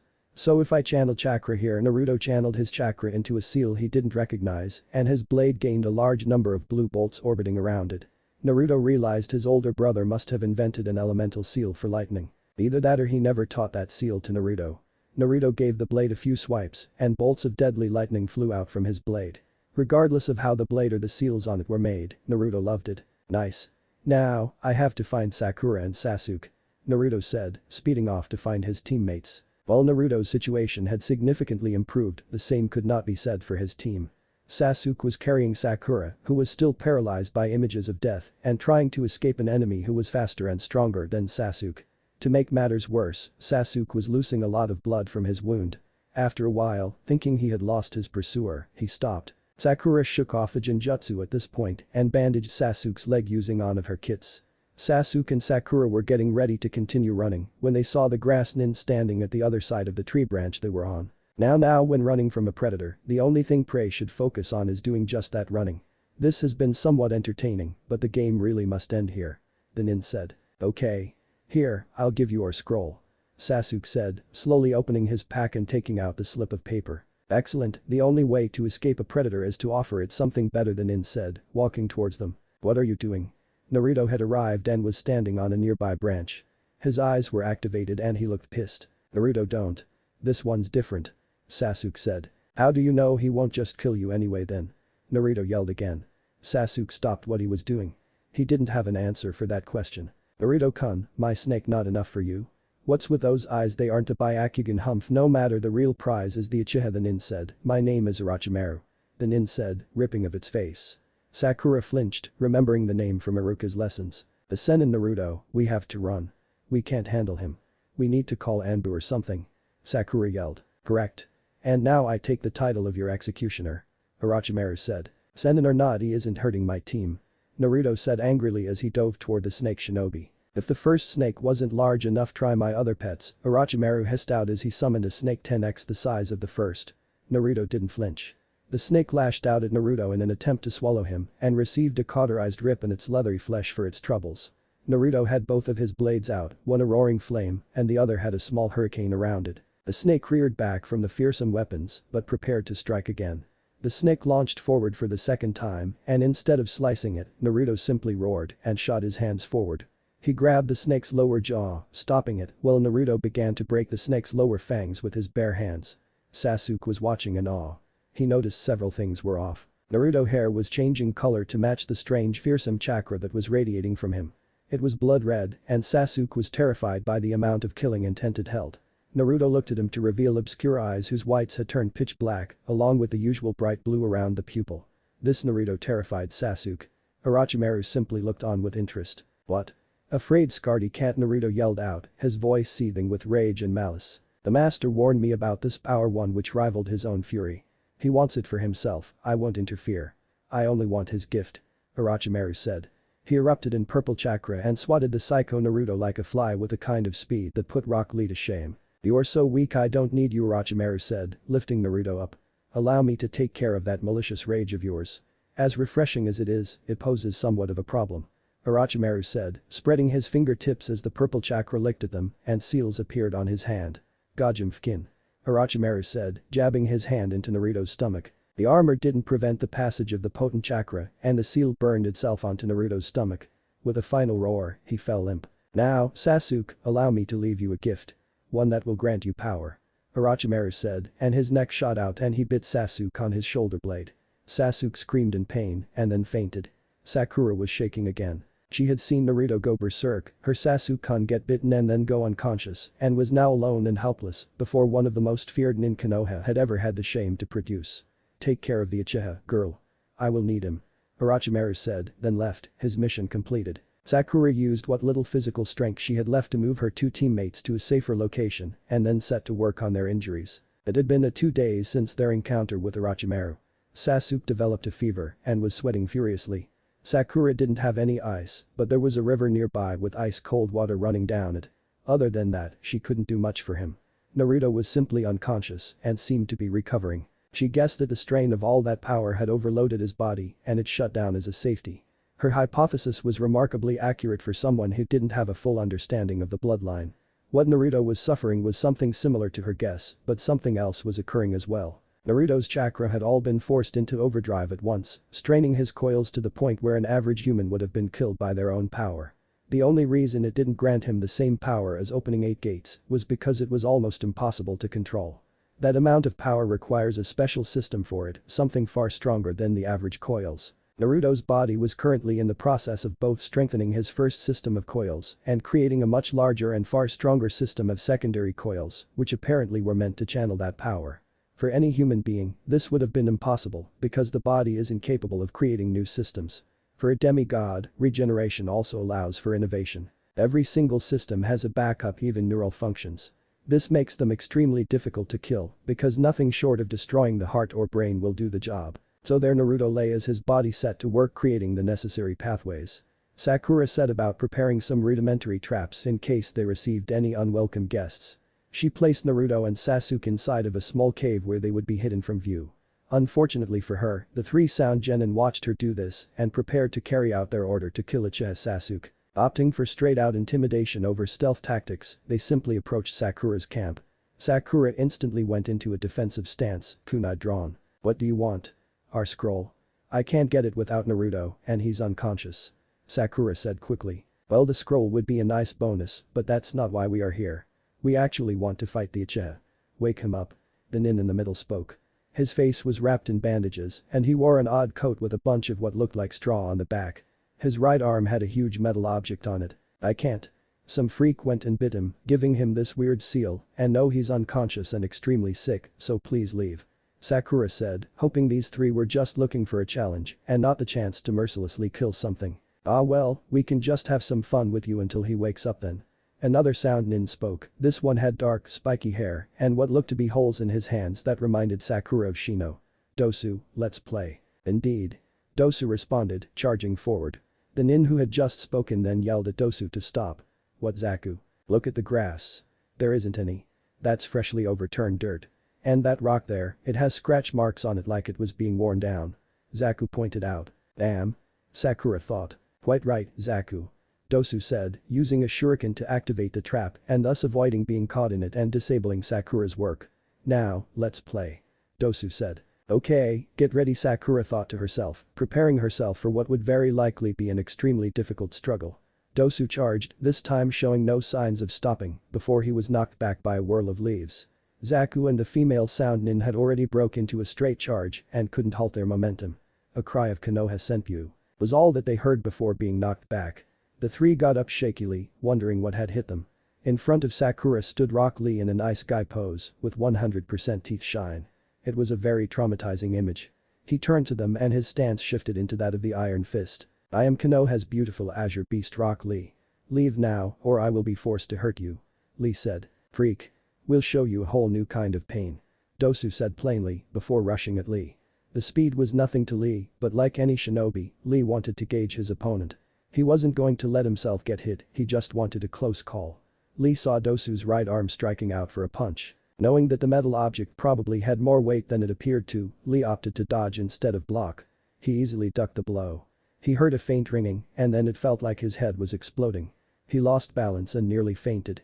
The area around him was spinning and he couldn't seem to regain his footing. What, but I dodged, Lee said shakily. My attack was never meant to hit you. This metal on my arm, it isn't just a guard. It's kind of like an amplifier, it lets me project sound waves into each attack. The eardrum can only withstand so many decibels and certain frequencies. I turn this thing up to high and while you can't pick up the frequency, your ear still feels it. Right now, your eardrum has been practically shot open and your inner ear, where your equilibrial fluid is, well, it's also shot to hell. As such, you won't be getting your balance back for a bit. Dosu said. The sound nin all turned to Sakura. The female finally made a move and got behind Sakura, grabbing her hair and pulling upward on it. So much glossier than mine. You must take real good care of it. If you have time to care for your hair, you should use it to train. Maybe then you wouldn't be so pathetic.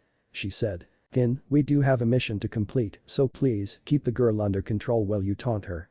Dosu said. This weak leaf isn't going anywhere. Kin said. So I really am useless, all I have is one kunai, I can't do much, I'm sorry, Sasuke Naruto, Sakura thought. Shanro. Did you forget about what's on your wrist? Sakura's inner self screamed inside her head. Of course. They didn't see the seal, Sakura thought. Dosu and Zaku were busy trying to undo several traps Sakura had set up to ensure Sasuke and Naruto were safe. Kin still held her grasp on Sakura's hair. Sakura prepared to do something that she would have never had considered if it wasn't her teammates' lives in danger. She was going to cut her hair. She brought her kunai up and sliced her hair right under the spot where Kin held her. What? Kin said, surprised.